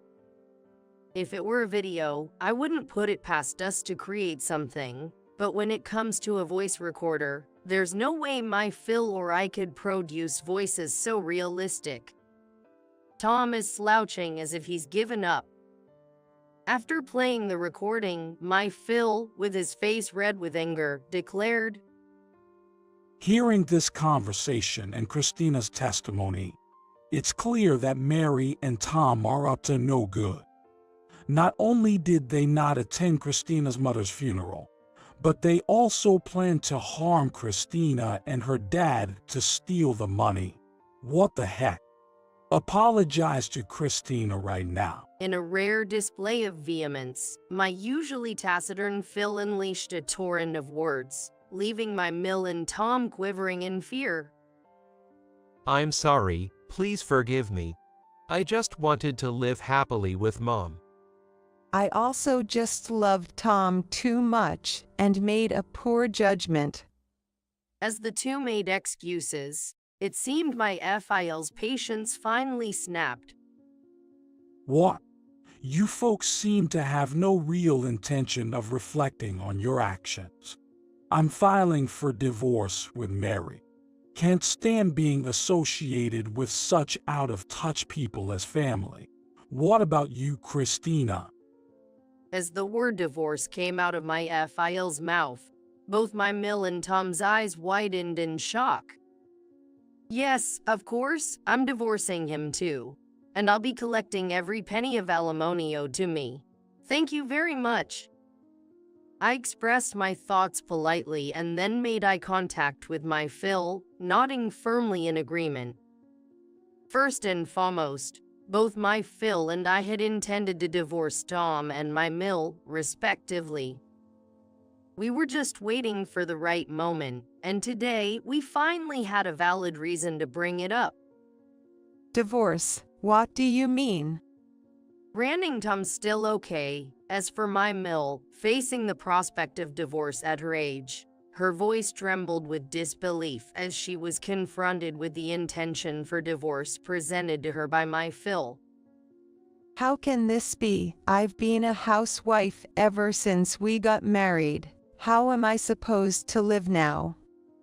My Mill pleaded with my Phil with a desperate look, but he just snorted dismissively and said, I don't give a damn about that. You can rely on sweet Tom, can't you? Effectively shutting her down. With that, my Mill was completely devastated and seemed utterly defeated. Hey, do we really have to get a divorce? I was brainwashed by my mom. I love Christina. Besides, without me, your life would be tough, right? So. Tom seemed to misunderstand, thinking I couldn't live without him. I stared him down and said, Unfortunately for you, I can live just fine on my own. I was, living just fine before I married you. Don't flatter yourself by thinking I can't live without you. Plus, I'll be getting a substantial alimony from you, right? With my final statement, Tom slumped down in defeat. My Phil and I exchanged glances, said well then, and left my Mill's sister's house to return to my mother's funeral hall. A few days later, I successfully followed through with my declaration and divorced Tom as planned. Considering our marriage lasted less than a year, Tom seemed concerned about public perception. He pleaded with me, can't we just hold off on the divorce for a little longer, at least another year? Realizing his plea was not out of love for me, but merely concern about public perception, I, of course, rejected his request outright. Contrary to his bold demeanor on the day of my mother's funeral, he seemed to have reverted back to his meek personality entirely. Seems to have a dual personality. I realized I had been deceived by him in many ways. Of course, I received alimony from Tom. The fact that we got divorced seemed to hit him pretty hard. He lost his motivation for work and ended up taking a few months off. My in-laws are going through a divorce settlement, and with my mill also struggling emotionally, Tom seems unable to rely on his beloved mother. He's apparently holed up alone at home. Furthermore, being in a small rural area, word about what Tom and my mill have done has spread all over the place. They've started getting looks and whispers from the neighbors, making it uncomfortable for them to stay in the local area. Eventually, as if driven out, they now live in a place with no connections or acquaintances. Tom and my mill, now living together, face an uncertain future on how they will manage to get by. If only Tom had truly seen me and valued my mother, we could have had a happy marriage. This situation is entirely his own doing. If Tom doesn't regain his energy soon, he'll likely end up quitting his job eventually. He'd better try his best to continue his lonely bachelor life. I've sworn to myself that I won't fall for a guy like him anymore, who's only kind on the surface and claims his mother is the most important thing. I've moved away from Tom's hometown and started living again in an apartment near my workplace. This place really feels the most comforting. I'm better suited to living near this bustling downtown district, not in some unfamiliar countryside. I still occasionally contact my former Phil to hear about the progress of the divorce proceedings. I'm thinking about paying him a visit once the divorce goes through smoothly and is finalized. Though he's no longer my Phil, we share a bond through our mutual experiences. I believe we can continue to be on good terms. In a place without Tom, I'll continue living each day to the fullest, ensuring I honor my late mother. By the time we finished dinner, it was already past 7:30 p.m. My daughter and her husband, John, who had said they'd be back by 6 p.m., left their son, Alex, and haven't contacted us since. Worn out from playing, and with a full belly, Alex was dozing off. He looked sleepy, but he was a bit sandy from playing Explorers, and he definitely needed a bath. Alex is just 5 years old. I filled the bathtub and prepared his favorite bath bomb with a toy inside, thinking he'd enjoy it. Bath time. I called out to Alex and Tom. Then, out of nowhere, Alex woke up fully and started screaming, "I don't want to take a bath, I didn't do anything," and ran around the house trying to escape. We couldn't understand why he was saying that, and were quite puzzled. After all that playing, "I didn't do anything" seemed like a strange thing to say. Alex had a tense look on his face, and we were left wondering. It was clear he was having trouble washing himself. When I washed him from head to toe, I could see his surprised face in the mirror. I had no idea why he was acting that way. It was confusing not knowing what he was thinking. Eventually, Alex cautiously stepped into the bathtub and gradually relaxed. Then he said something surprising. "The bath is warm, huh?" "Oh, I don't like the bath at home, but Grandma's bath is fun and warm and nice." As he spoke, he began to blame himself, with tears in his eyes. "I am Maggie. I've lived in this small town, not unlike a rural area in Vermont, far from the hustle and bustle of New York City, where trains come every 2 minutes. Here, we have a bus that comes about once an hour, or you need to drive yourself. Being from the countryside, my parents and relatives always encouraged me to live here my whole life. I don't mind living in this town. Here, it's expected for women to be homemakers. So, after graduating high school, I married Tom, whom I met through a matchmaking process, and have been a stay-at-home wife. Tom has always been kind, not the domineering husband type. Shortly after we got married, we were blessed with our daughter, Emily. She was like a treasure to us. We tried our best to shield her from local gossip and the constraints of our surroundings. Emily seemed to enjoy living here when she was younger. However, the local customs and attitudes probably didn't sit well with someone of her generation.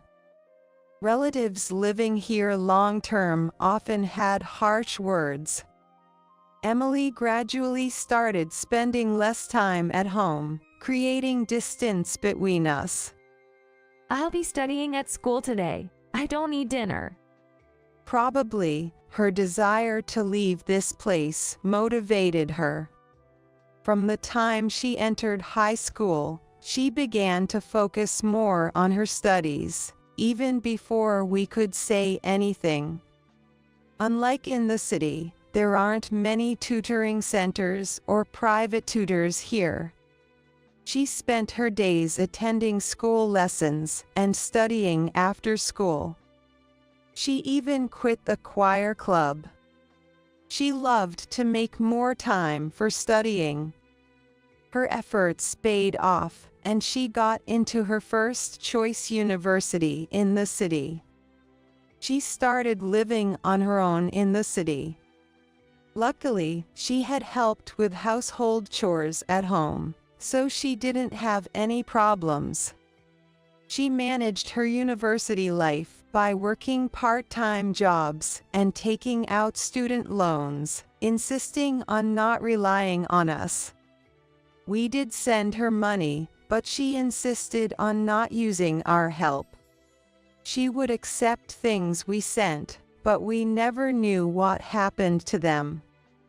It seemed she didn't use the money we transferred. And so, Emily graduated from the College of Education without any setbacks and became a middle school teacher. She apparently got married to a colleague she met at work, John Mercer, in her second year as a professional. The reason this sounds like it's about someone else is because we haven't been in touch much since she went off to college. For Emily, this small town and her childhood home are places she'd rather not return to. I'm not staying in this town. I live in New York. It's more convenient, and you can do anything there. Over the past decade, the number of times we've seen Emily face to face could be counted on one hand. Most of those times were when we visited her in New York. Occasionally, due to Tom's work, we'd go to places like New York or somewhere else in the greater New York area. We'd contact her, and the three of us would go out to eat. John never showed up to these meals. The only time we saw both of them together was when they unexpectedly visited our house to announce their marriage. We decided to get married, so we thought we should at least come to say hi. However, John didn't seem much interested in our hometown. Since you've come all this way, why not stay for some tea? No, thank you. Emily also seemed like she was just there to fulfill a duty, and left soon after. I have work tomorrow, so I need to head back. You've seen John. Satisfied now? We've never met John's parents, and any conversation about his family ends up vague or unanswered. We don't even know where he's from or about his family background. Take care of yourselves. Text me sometime. We felt lonely, but couldn't convey this to Emily. We anticipated being ignored if we shared our feelings, and we didn't want to experience the sadness and emptiness of being neglected. Besides, being a teacher is demanding, I've heard. They both advise school clubs and often work weekends.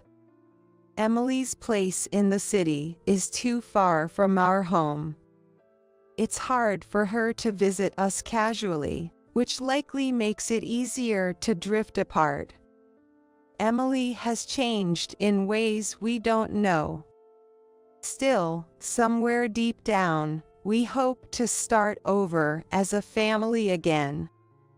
I have mixed feelings about Emily.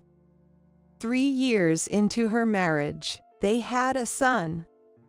He was named Alex. He's our first grandchild. When we were informed about the birth, we rushed to the hospital. I was determined to just see his face and then head back home.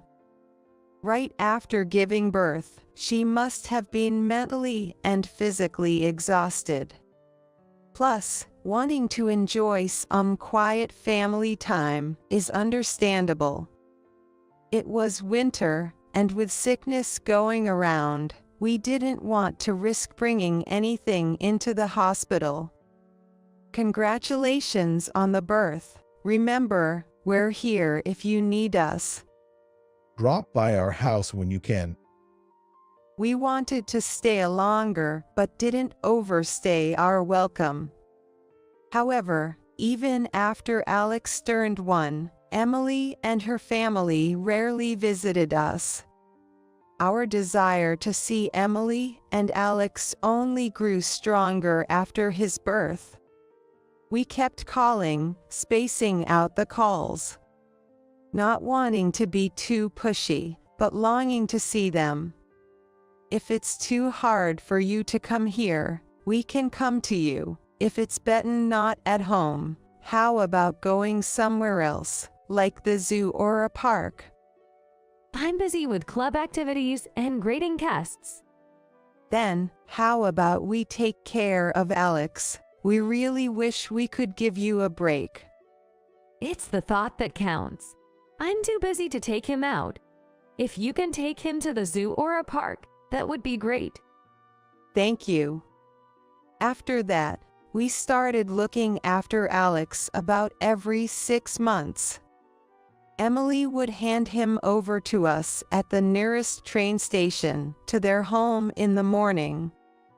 I have to accompany the club to a competition, so I'll pick him up around the usual time.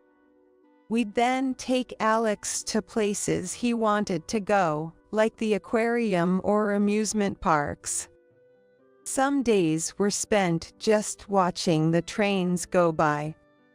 Alex would run around a lot in parks, but in public places like aquariums or shopping malls, he behaved quietly. Emily and John are teachers, although they deal with middle school students. They must be teaching Alex good manners. We praised Alex a lot and played with him plenty. At first, he was surprised when we patted his head, but gradually he started showing a happy expression. By around 6 p.m., it seemed Emily would finish work and come to pick up Alex. After several visits, Alex began to cry, not wanting to go home. Probably beginning to understand that our time together would end as it got closer to 6 p.m. I want to play more with Grandma and Grandpa. We'll come to visit again soon.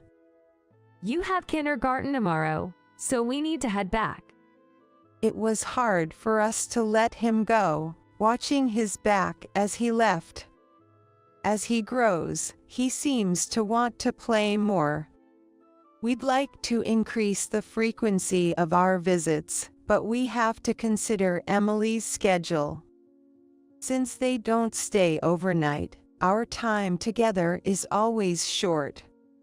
We've suggested staying over during longer holidays.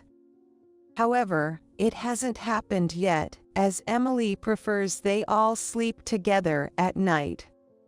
I hear boys only want to sleep with their parents when they're little.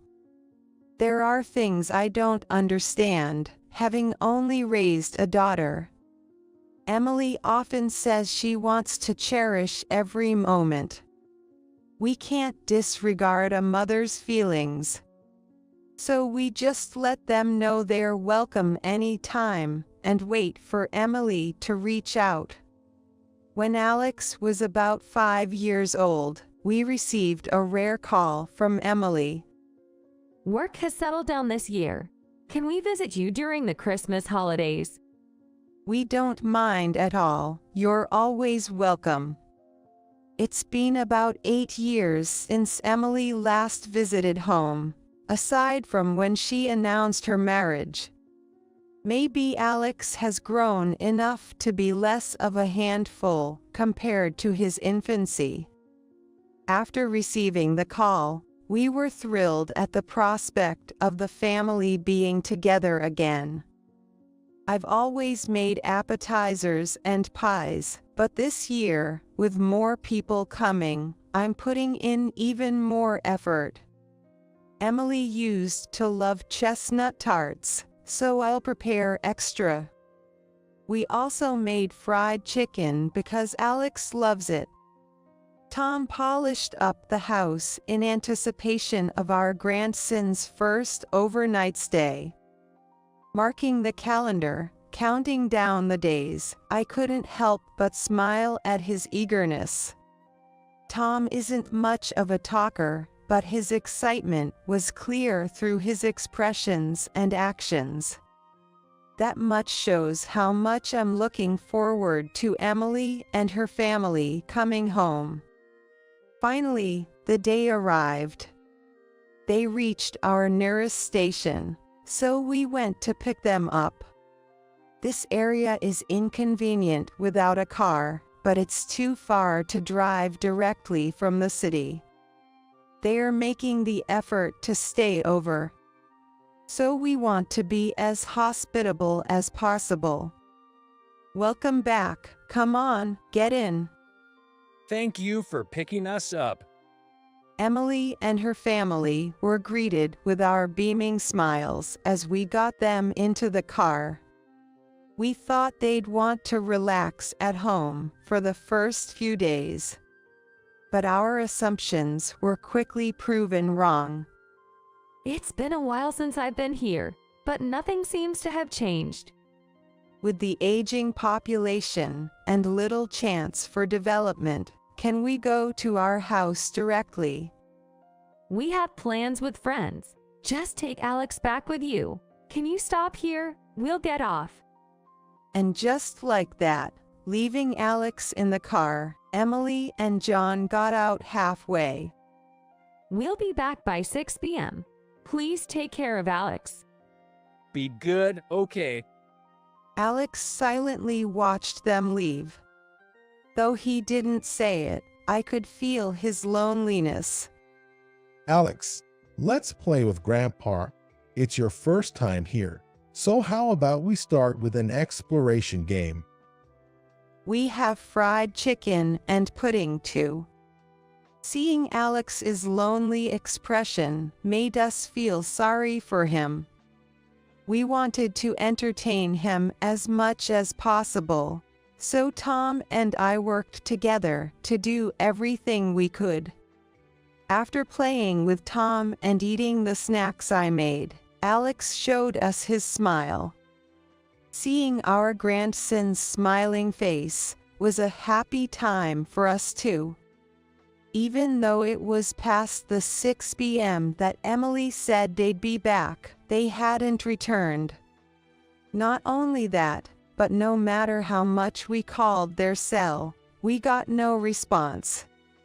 We started to worry they hadn't been in an accident. The last bus had already left, and this isn't the kind of place where you can easily catch a taxi. Surrounded by fields with no convenience stores nearby and few lights, it's not impossible that something could happen. We prepared to be able to act immediately in case we got a call or they needed a pickup, waiting for any contact from them. The dinner table, which was supposed to be surrounded by 5 of us, was now just Tom, Alex, and me. Of course, we left Emily's and John's portions untouched. What lifted my slightly saddened spirits was Alex, smiling broadly in front of his favorite foods. Grandma's homemade meals are super delicious. Alex finished all the fried chicken I prepared just for him. It was the first time I saw him eat so much. By the time we finished dinner, it was past 7:30 p.m. Alex, tired from playing and full from dinner, was dozing off. He looked sleepy, but he had gotten a bit dirty from playing Explorer, so he needed a bath. I filled the tub with hot water and prepared his favorite character bath bomb. That comes with a toy inside. I thought he'd enjoy it. Bath time. I called out to Alex and Tom. But then Alex woke up and suddenly shouted, "I don't want to take a bath. I didn't do anything," and started running around the house. We were perplexed by his words. After playing so much, what did he mean by "I didn't do anything"? "Alex, the bath's ready, let's go in with Grandma." Even though I wanted to ask why he was reluctant, he was running around so much that we couldn't have a conversation. He crawled under the table or dashed up the stairs to the second floor. Tom and I are both around 50. Alta Hugh were a bit involved in farming. We really felt our ages trying to catch him. We managed to corner Alex with Tom's help. His tense expression made us question what was wrong. Certainly, being caught wouldn't be fun. It was clear he wasn't just upset about losing a game of tag. We got him to the changing room, but he wouldn't undress, so we ended up doing it for him.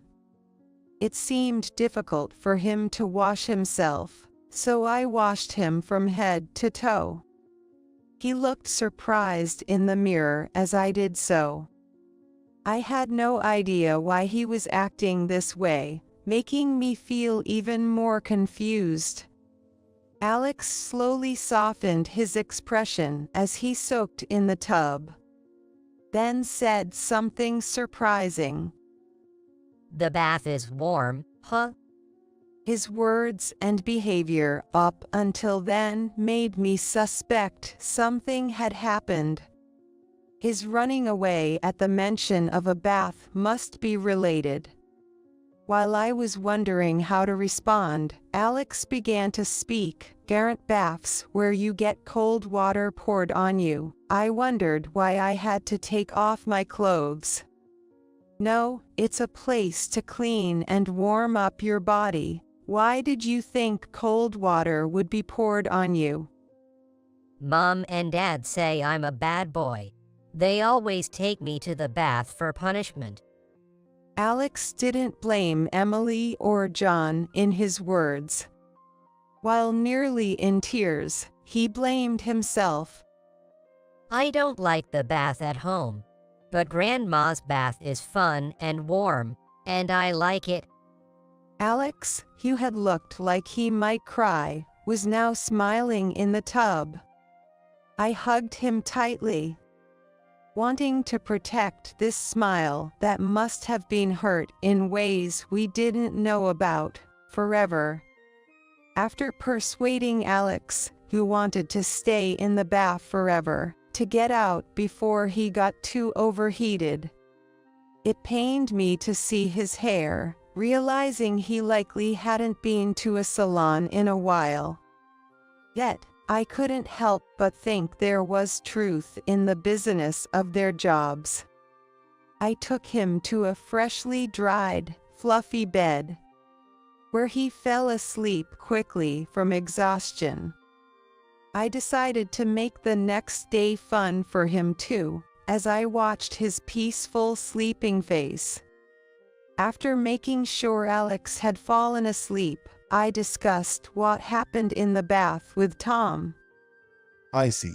So that's what happened.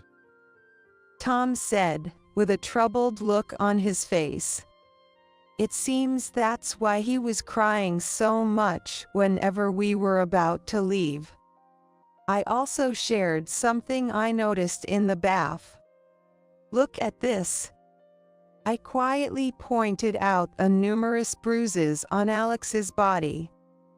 A few bruises are common in the upbringing of a 5-year-old boy. However, the number of bruises on Alex was extraordinary. All hidden under his clothes. Bruises on his stomach and back seemed like they couldn't have been made unless someone intentionally inflicted them. Alex might run around where it's safe but behaves maturely beyond his years in public spaces. He's not the type to get into fights or throw tantrums. Even with their own child, there are things they should and shouldn't do. This is absolutely unforgivable. Unable to contain his frustration, Tom immediately called Emily and John. But neither of them answered. I want to protect Alex right away. Who should we consult in this situation? A child welfare office might take too long. Since it involves violence against a child, we should contact the police. With a heavy heart, Tom made the call to the police. Regardless of Emily being our own daughter, we never raised her to harm others, especially her own child. I hoped it was all a misunderstanding. Such thoughts of escapism floated in my mind. Yet, the bruises and Alex's demeanor in the bath forced us to face reality. I was angry at myself for not noticing sooner. Despite it being 10 p.m., the police arrived at our house promptly. Although I had explained some details over the phone, we went over the situation in person. While showing photos of Alex's bruises that I had taken, Emily and John returned home. Is this your son? Yes, what about it? John responded aggressively. We received a report about multiple bruises on his body. Boys will be boys. They play and get bruises.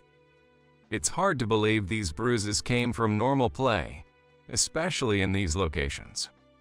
Also, your son mentioned being doused with cold water on his head. That is. The two of them couldn't respond to the police's questions and began to speak softer. John no longer argued boldly with the police officer. After a moment of silence, Emily began to speak as if in desperation. It's all Alex's fault. Despite being the child of teachers, he's too poorly behaved. We only disciplined him a little. Blaming everything on Alex. They insisted it was all justifiable. I was furious at their reasoning, but knew that confronting them angrily would not solve anything. I restrained myself from raising my voice, instead intently waiting for the police officer's next move. Suddenly, Tom left and quickly returned with a bucket in each hand. In the next moment, he poured the bucket full of water over Emily and John's heads. Both the police officer and I were taken aback by his action. Tom, with an expressionless face, stared at them and said, "That's just a fraction of what you did to Alex. Never come to our house again." John Mercer, Emily, could we discuss this further at the station? Understood. Emily and John agreed to go with the police officer to the police station. The commotion woke up Alex, it seems. "You don't have to be scared anymore. Let's sleep together, just the three of us tonight." To alleviate any of Alex's fears, Tom, Alex, and I got into bed together. I was overwhelmed with worry about what would happen next. But I kept telling myself there was no other choice if we wanted to protect Alex. Following the police and child welfare investigation, Emily and John were formally arrested. It turned out there were more instances of mistreatment against Alex than what he had told me. There were times they didn't feed him, and when his bruises were bad, they made him stay home alone without letting him go to kindergarten. The kindergarten teacher had felt something was off and had been keeping a watchful eye, prepared to intervene. Seeing Alex's joy at the fried chicken and large portions of food probably related to his past experiences. Their arrest was on the local newspaper in their city. And with their names published, their workplaces were quickly identified. Naturally, the news spread to our small community as well. For a while, Alex was kept out of kindergarten due to concern from other parents. Neighbors bombarded us with questions. And while some understood, others were harsh. However, everyone agreed that reporting them was the right thing to do. Arrested for child abuse, it's unlikely Emily and John could return to their professions even if they were released.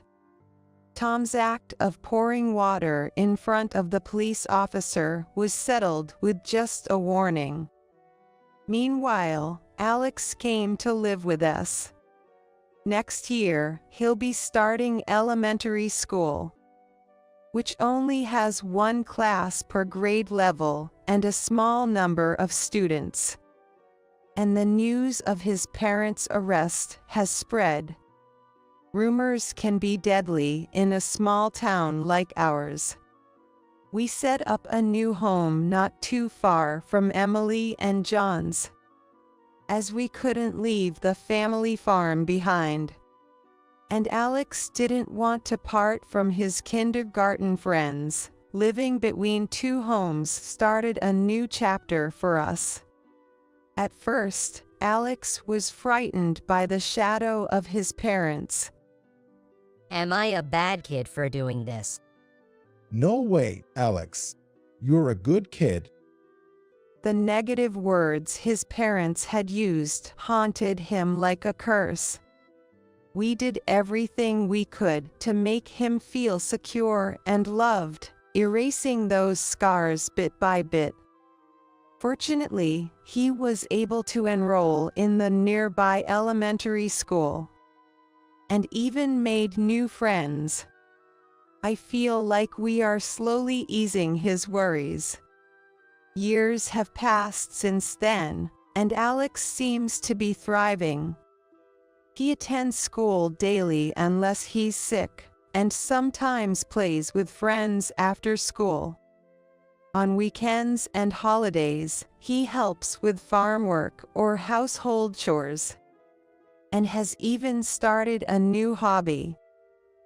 I want to try soccer. Dad said no when I asked before. That sounds great. It's good to try new things and see if you enjoy them. Gradually, Alex began to share more of his thoughts and feelings with us. Acting as his grandparents, we've done our best to fill the roles of his actual parents. Despite our age and back pains, we've participated in parent-child races at sports festivals.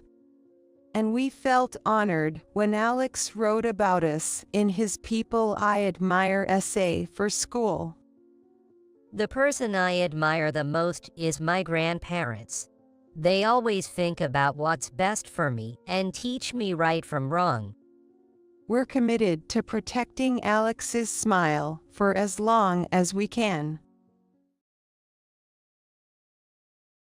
As passers-by pointed their smartphones at him, my father-in-law yelled shamelessly. Could it be? Are you the police? Have you been watching me? Please, I beg you, I'll pay you off. Just let me go. What? Money? What are you talking about? Yikes. I'm sorry. I'm sorry. Trying to solve it with money. Saying that to someone he thought might be a cop. That's the worst. I'm Molly, 32 years old. I got married right before I turned 30, 2 years ago. My husband, Steve, is a timid company employee, 2 years older than me. He used to practice kickboxing when he was younger and was quite strong back then. But now he's put on some weight. He used to be quite strong back in his active days, according to himself. We live with my mother-in-law, Kathy. We chose to live together in a 2-bedroom apartment because we dream of eventually owning a house. Thanks to both of us working hard, our savings are on track. I've been able to keep working full throttle even after getting married, thanks to Kathy. Kathy takes on most of the household chores between her part-time jobs. Laundry, shopping, cleaning. She does it all. I'm so grateful I can't thank her enough. One day, Kathy, Steve, and I went to the supermarket and were shocked. Alcohol, chocolate, meat. Everything seemed to have gone up in price just a bit. I had heard about it on the news. But since Kathy does most of the shopping, I hadn't really felt it. I thought I had done something wrong. Kathy, are we okay with the household expenses? What?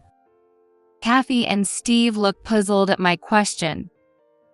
It's been a while since I've been to the supermarket. I didn't realize everything had gone up so much. I'm sorry, it's because I've left everything to you, Kathy. Wasn't it difficult shopping? Maybe. It does feel like everything's gotten a bit more expensive. Steve agreed, and I squinted at him. Do you really understand? I'm sorry, I lied. I don't really understand. Steve admitted with a laugh and quickly gave up. But it really has gotten more expensive, right? Look, that little kid's crane game prize costs $5 now. When we were kids, you could play for just $1. I guess when we have kids, they'll be begging for stuff like that. Well, let's save that story for another time. Mom, we'll start giving you a bit more for the household expenses. There's only so much you can save, and it's no good if we can't eat what we want. Saying that, Steve put back the cheaper malt liquor and picked up a more expensive beer. Watching our exchange, Kathy smiled warmly. Molly, Steve, thank you. I'll make sure not to waste anything. And then Kathy put the beer back on the shelf. Steve shrugged like a child caught being naughty. After that conversation, Kathy began to focus even more on saving. According to her, I had to get serious to make sure our savings aren't affected. Kathy started learning about cashless payments and rewards collecting, things she previously found difficult. She now turns off the TV when not in use, and even uses the used water for the garden plants. We, too, are working together with Kathy to reduce waste. However, at the same time, Kathy started doing something that went against her saving efforts. I'm home. Sorry I'm late. I'm exhausted. Welcome back. Mom is currently changing the water in the bathtub, so why don't you eat first? Right. I'll go change. What Kathy started that went against her saving efforts was changing the bath water after Steve had used it. I don't know why she started doing this. Lately, Steve has been considerate and makes sure he is the last to take a bath. Today I came home late from work, which is why the bath water was changed. Why did Kathy start doing this? I don't know. She just says it's nothing when I ask, so I really can't tell. Steve scratched his beer-bloated tummy while reheating the dinner. We tilted our heads but didn't think much of stopping Kathy's peculiar behavior. A few months later, I took a weekday off to go to the gynecologist. Steve came along too.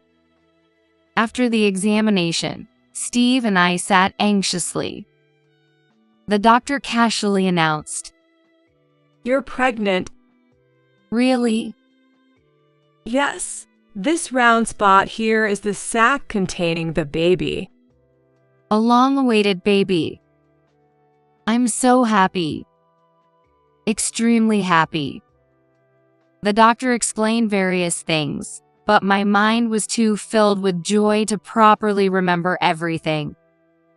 As the doctor finished explaining, she offhandedly asked, "Is that eczema on his arm?" "What?" I responded oddly because it was such a sudden change of subject. "Steve's arm." Indeed, lately, Steve has been suffering from severe skin irritation. His arms are red and scaly. The ointment for eczema can be used by pregnant women too, so it's okay for you to apply it on his back. Whether it's hereditary or not isn't clearly established yet, so don't worry too much about it. Okay. Steve nodded ambiguously. I wondered if the doctor thought the condition of Steve's arm required prescription medication. He seemed a bit anxious. He's a big guy but so timid. Should you visit a dermatologist? I think I should. Molly will. I'll go with you. Relief was evident on Steve's face when I said that. No need to be so nervous about a dermatologist visit. You're too much of a scaredy cat. Come on, toughen up as a dad, Steve. When we got home, we shared the news of the pregnancy with Kathy, who was preparing dinner. Mom, actually, Molly is pregnant. Oh my. Kathy's eyes widened in shock. We thought she would be thrilled, but contrary to our expectations, her reaction was subdued. Congratulations. So, it's a baby. Mom, what's wrong? No, it's a joyous occasion, yes. Kathy's complexion grew increasingly pale, which unsettled me. I thought she would be happy about the baby. Steve, noticing his mother's odd behavior, became frantic. What's wrong, Mom? Are you feeling ill? It's nothing, is that medication for Molly, something like iron supplements? Kathy pointed at the pharmacy bag Steve was holding. If there's a baby coming, we need to be careful with food. Oh, this is mine. We went to the dermatologist after the gynecologist. Apparently, my skin has been under stress. It seems like dermatitis. I don't know why. Anyway, they gave me some dermatitis medication. Mom. Kathy. Upon hearing Steve's explanation, Kathy collapsed to the floor as if her knees gave out. What suddenly happened? As we panicked, Kathy confessed. I'm sorry. The dermatitis is my fault. What? It's your fault, Kathy. I'm sorry. I've been tampering with the bathwater Steve uses. I've been adding a large amount of moisturizer I bought online. Moisturizer? Kathy nodded. She showed us her purchase history on Amazon on her smartphone. It listed several unfamiliar chemicals. Looking closer, they seemed to be ingredients commonly found in bath additives. I've been putting about 10 times the recommended amount of this medication in the bathwater, hoping it would cause skin rashes and itching on Steve. 10 times? That's almost like poison. You did that to me. I thought if you had physical issues, you wouldn't feel like having a child. I didn't know how to react. It was just moisturizer. Steve was calling it poison and making a fuss, but it clearly wasn't an actual poison. He had skin issues, but we still ended up having a baby. It's all a bit mixed. If it had been something clearly bad, I might have been angrier. But what really bothers me isn't the tampering with the bath. Kathy, did you not want to have a grandchild? That was more shocking. I had taken for granted that she would be happy about a grandchild. Kathy apologized deeply. I'm sorry. I am looking forward to the grandchild, but I'm sorry. Why? Why, Mom? As Steve pressed for answers, Kathy began to mumble her reasons. It might sound like an excuse, but I was abused by my ex-husband. What? Steve was just a baby, so you wouldn't remember, but it was awful. I would cover you with my body to stop his pinches from reaching you. I was helpless, getting hit and kicked. I thought he would kill me, so I ran away with baby Steve from him. I had no idea. Kathy is always so calm and kind. I couldn't have guessed she went through that. Kathy continued speaking while still looking down the floor. I really am looking forward to the grandchild, that's true, but when I see a baby, it triggers flashbacks of those times. That's why the idea of being at home all day with a baby scares me. I'm not ready. Kathy. I'm sorry for being selfish and causing trouble. Congratulations on the baby. Kathy said she needed to cool off and went outside. She should have talked to us. I had no idea about Kathy's past. My emotions are all over the place. Are you okay? I'm not okay. Yeah, I get it. Steve was deeply upset upon learning that his father was an abusive man and that his mother had been tampering with the bath. I'm starting to feel anxious. What if I turn out like him? That's not going to happen. What are you saying? I was startled by Steve's words. I know he's a warrior, but... Come on. It's going to be fine. You're not like that. You, Oh, come on. This guy... I was on top of the world knowing about the pregnancy, and now this. I rubbed my belly and let out a heavy sigh. A few days passed. Kathy and we started adjusting our schedules to minimize face-to-face time. What are we going to do now? Out of the blue, Steve said, I've been thinking. The real problem was my father. Yeah. I agree. Kathy's silence and her actions with the bath weren't great, but the root of all evil was the Steve's father who abused her. I want to see my father, just once. I want to know about my roots, sort of speak. I don't have the courage to talk to him directly, but I'd like to see him from a distance. So, I'm thinking of asking Mom about what he's up to these days. Steve had a look of determination like I'd never seen before. Usually gentle, even to the point of seeming indecisive, it was surprising to see him with such a tense expression. Maybe this is a blessing in disguise. I felt a sense of reliability in Steve for the first time. So, Steve's father. I want to see him too. Can I come with you? At my question, Steve's face brightened instantly. Will you come? That's great. I was feeling anxious about going alone. Well, I'm so relieved. Hey, there goes his solemn look. Just when he was looking good. Well, this is more like him. Let's act quickly then. Let's go ask Mom. Okay.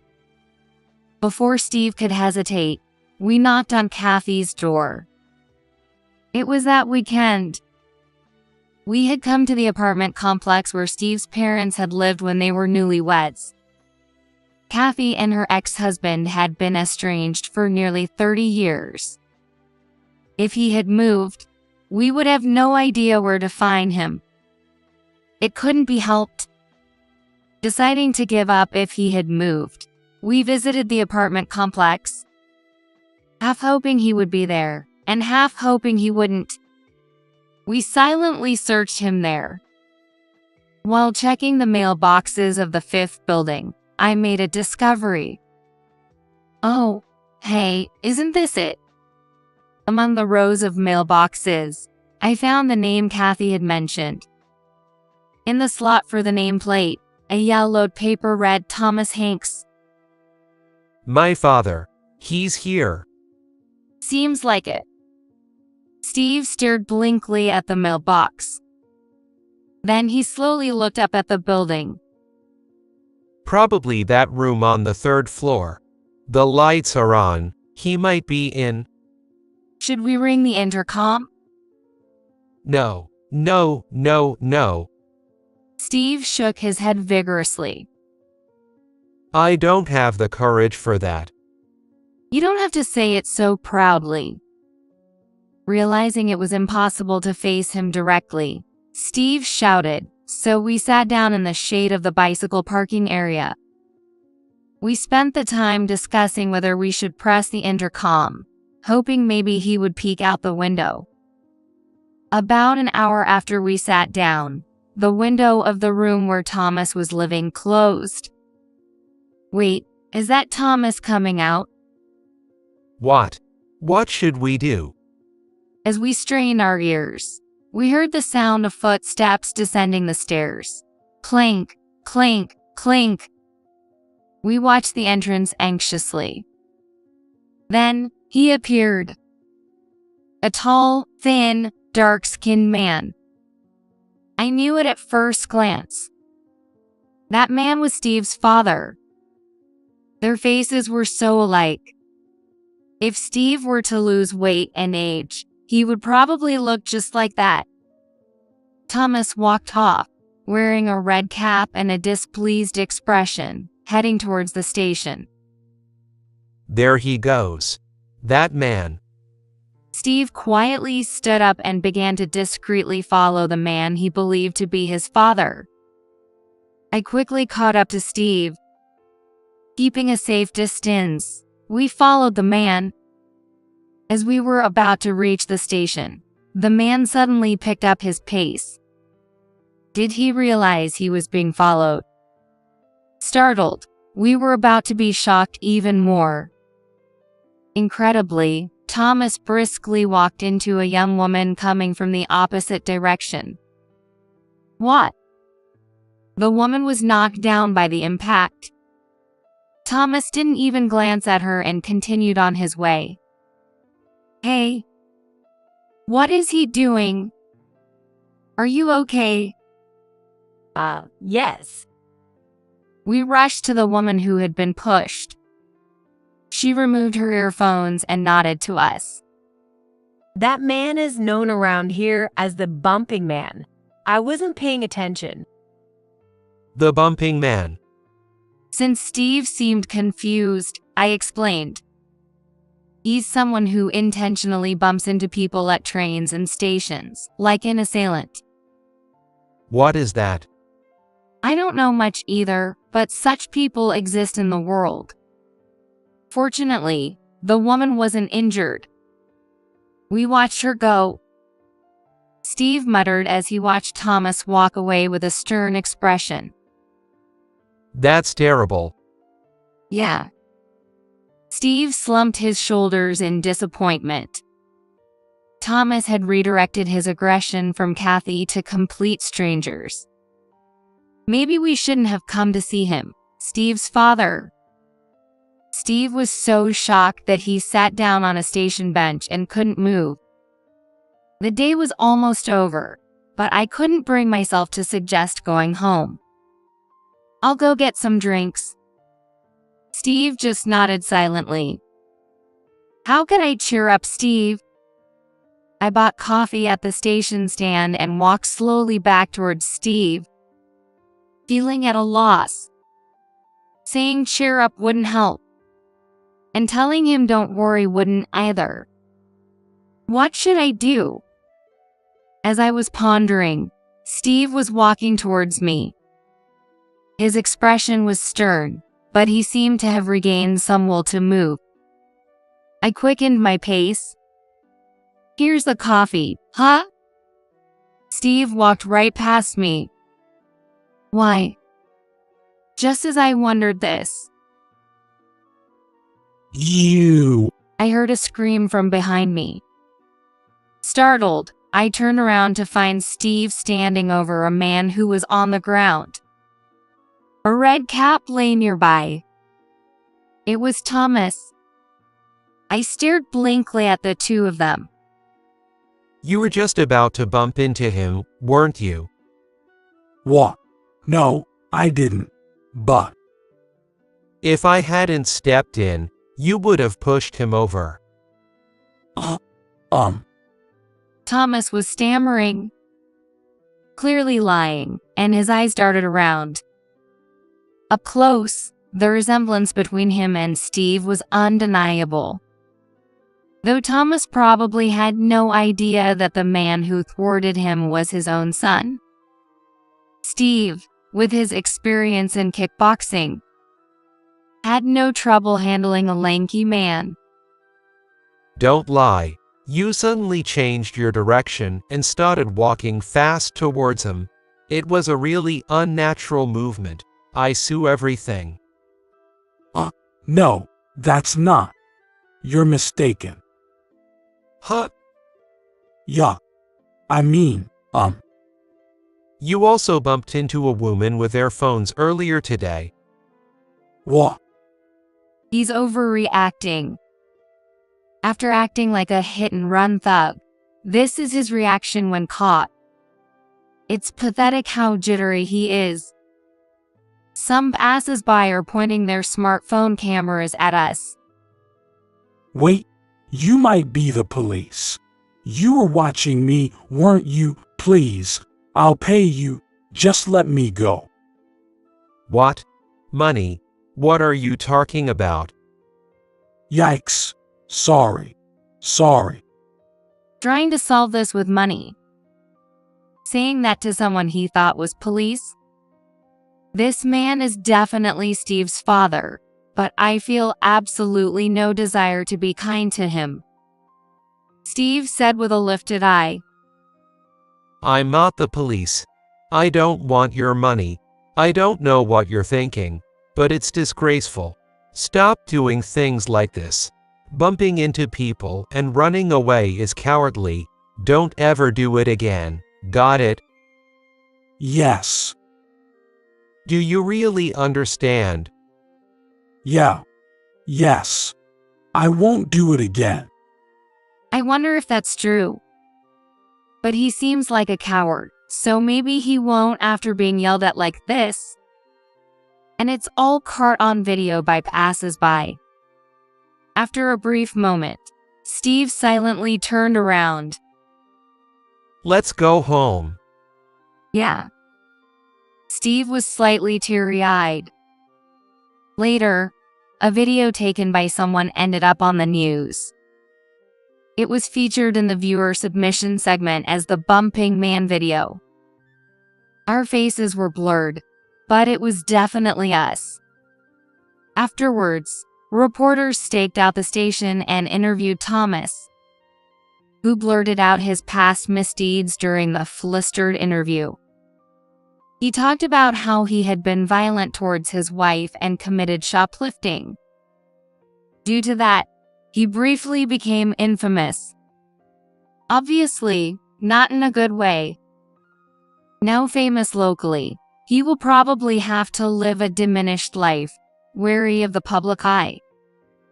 Our living arrangement with Kathy ended when she moved out, apologizing continuously for tampering with the bath. However, Kathy's new studio apartment is just a 10-minute walk away. She's volunteering at a children's center now, trying to get used to being around small children. The awkward relationship between Steve and Kathy is gradually healing with the distance.